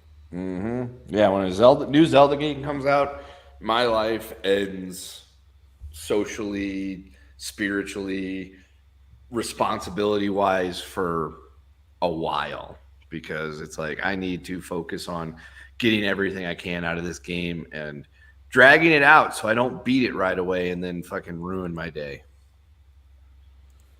So you haven't completed it yet? Actually, no. I haven't played Tears of the Kingdom in 2 months. It's easily been 2 months. I don't think I've touched it since before. When we left to go back to Missouri in July, the day before we left, I am up to the point where my last thing to do is fight Ganondorf, and I have not turned my Switch on since then. If you can't figure out, when I say that I'm busy, that should explain to you how busy my life has become in the last few months. I don't even have time. Still here? Yeah, I'm still here.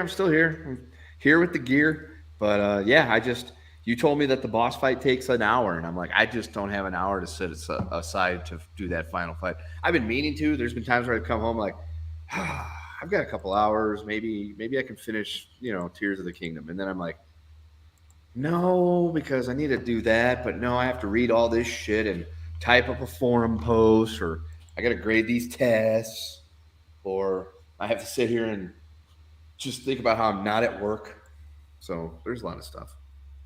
But I'll try to get it finished soon, maybe after football season ends. Fair. Adama, thank you very much for your generous super chat. He says, sorry, I made a mistake. I meant to say who gets traded to SmackDown for Jay going to Raw. Also, I heard that it will be Cody Rhodes, so he gets another shot at Roman Reigns. Huh.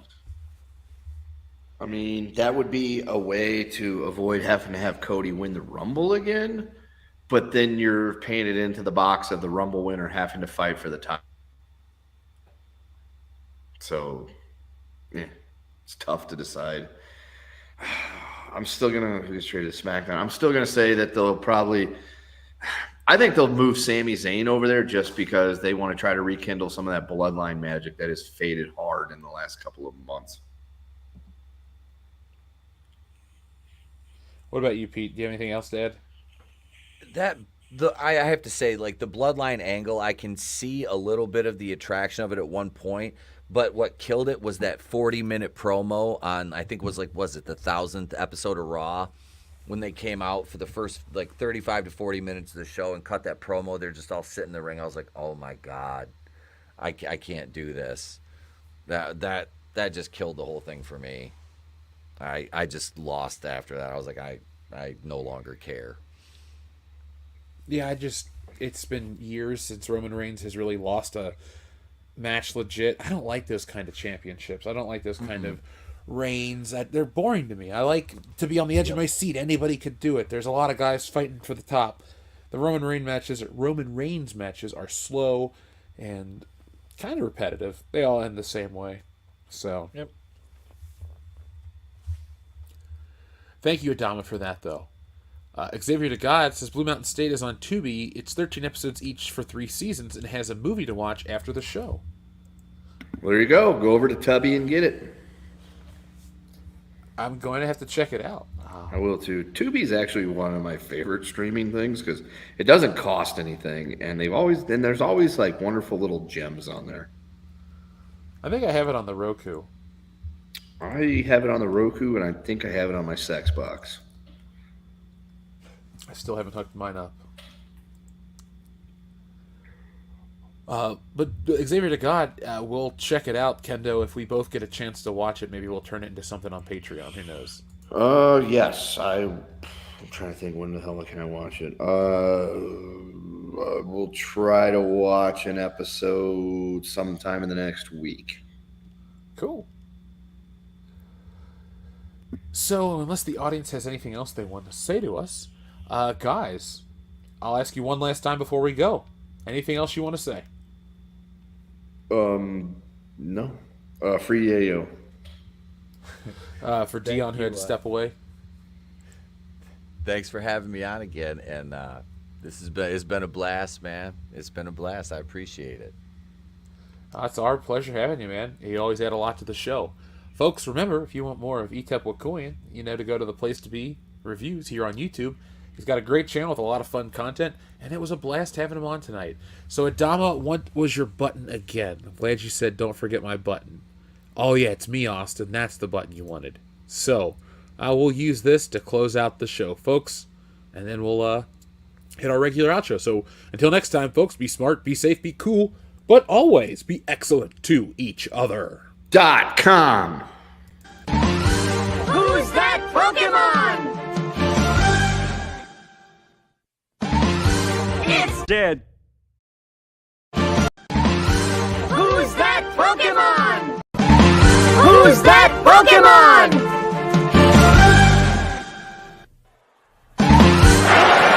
It's me, Austin! Oh, son of a bitch! Nice shooting, son. What's your name? My name is Jeff.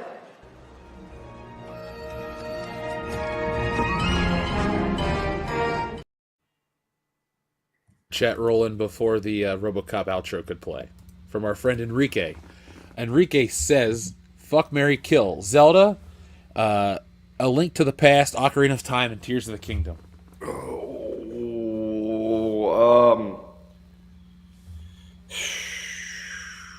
those are three of the best ones, too.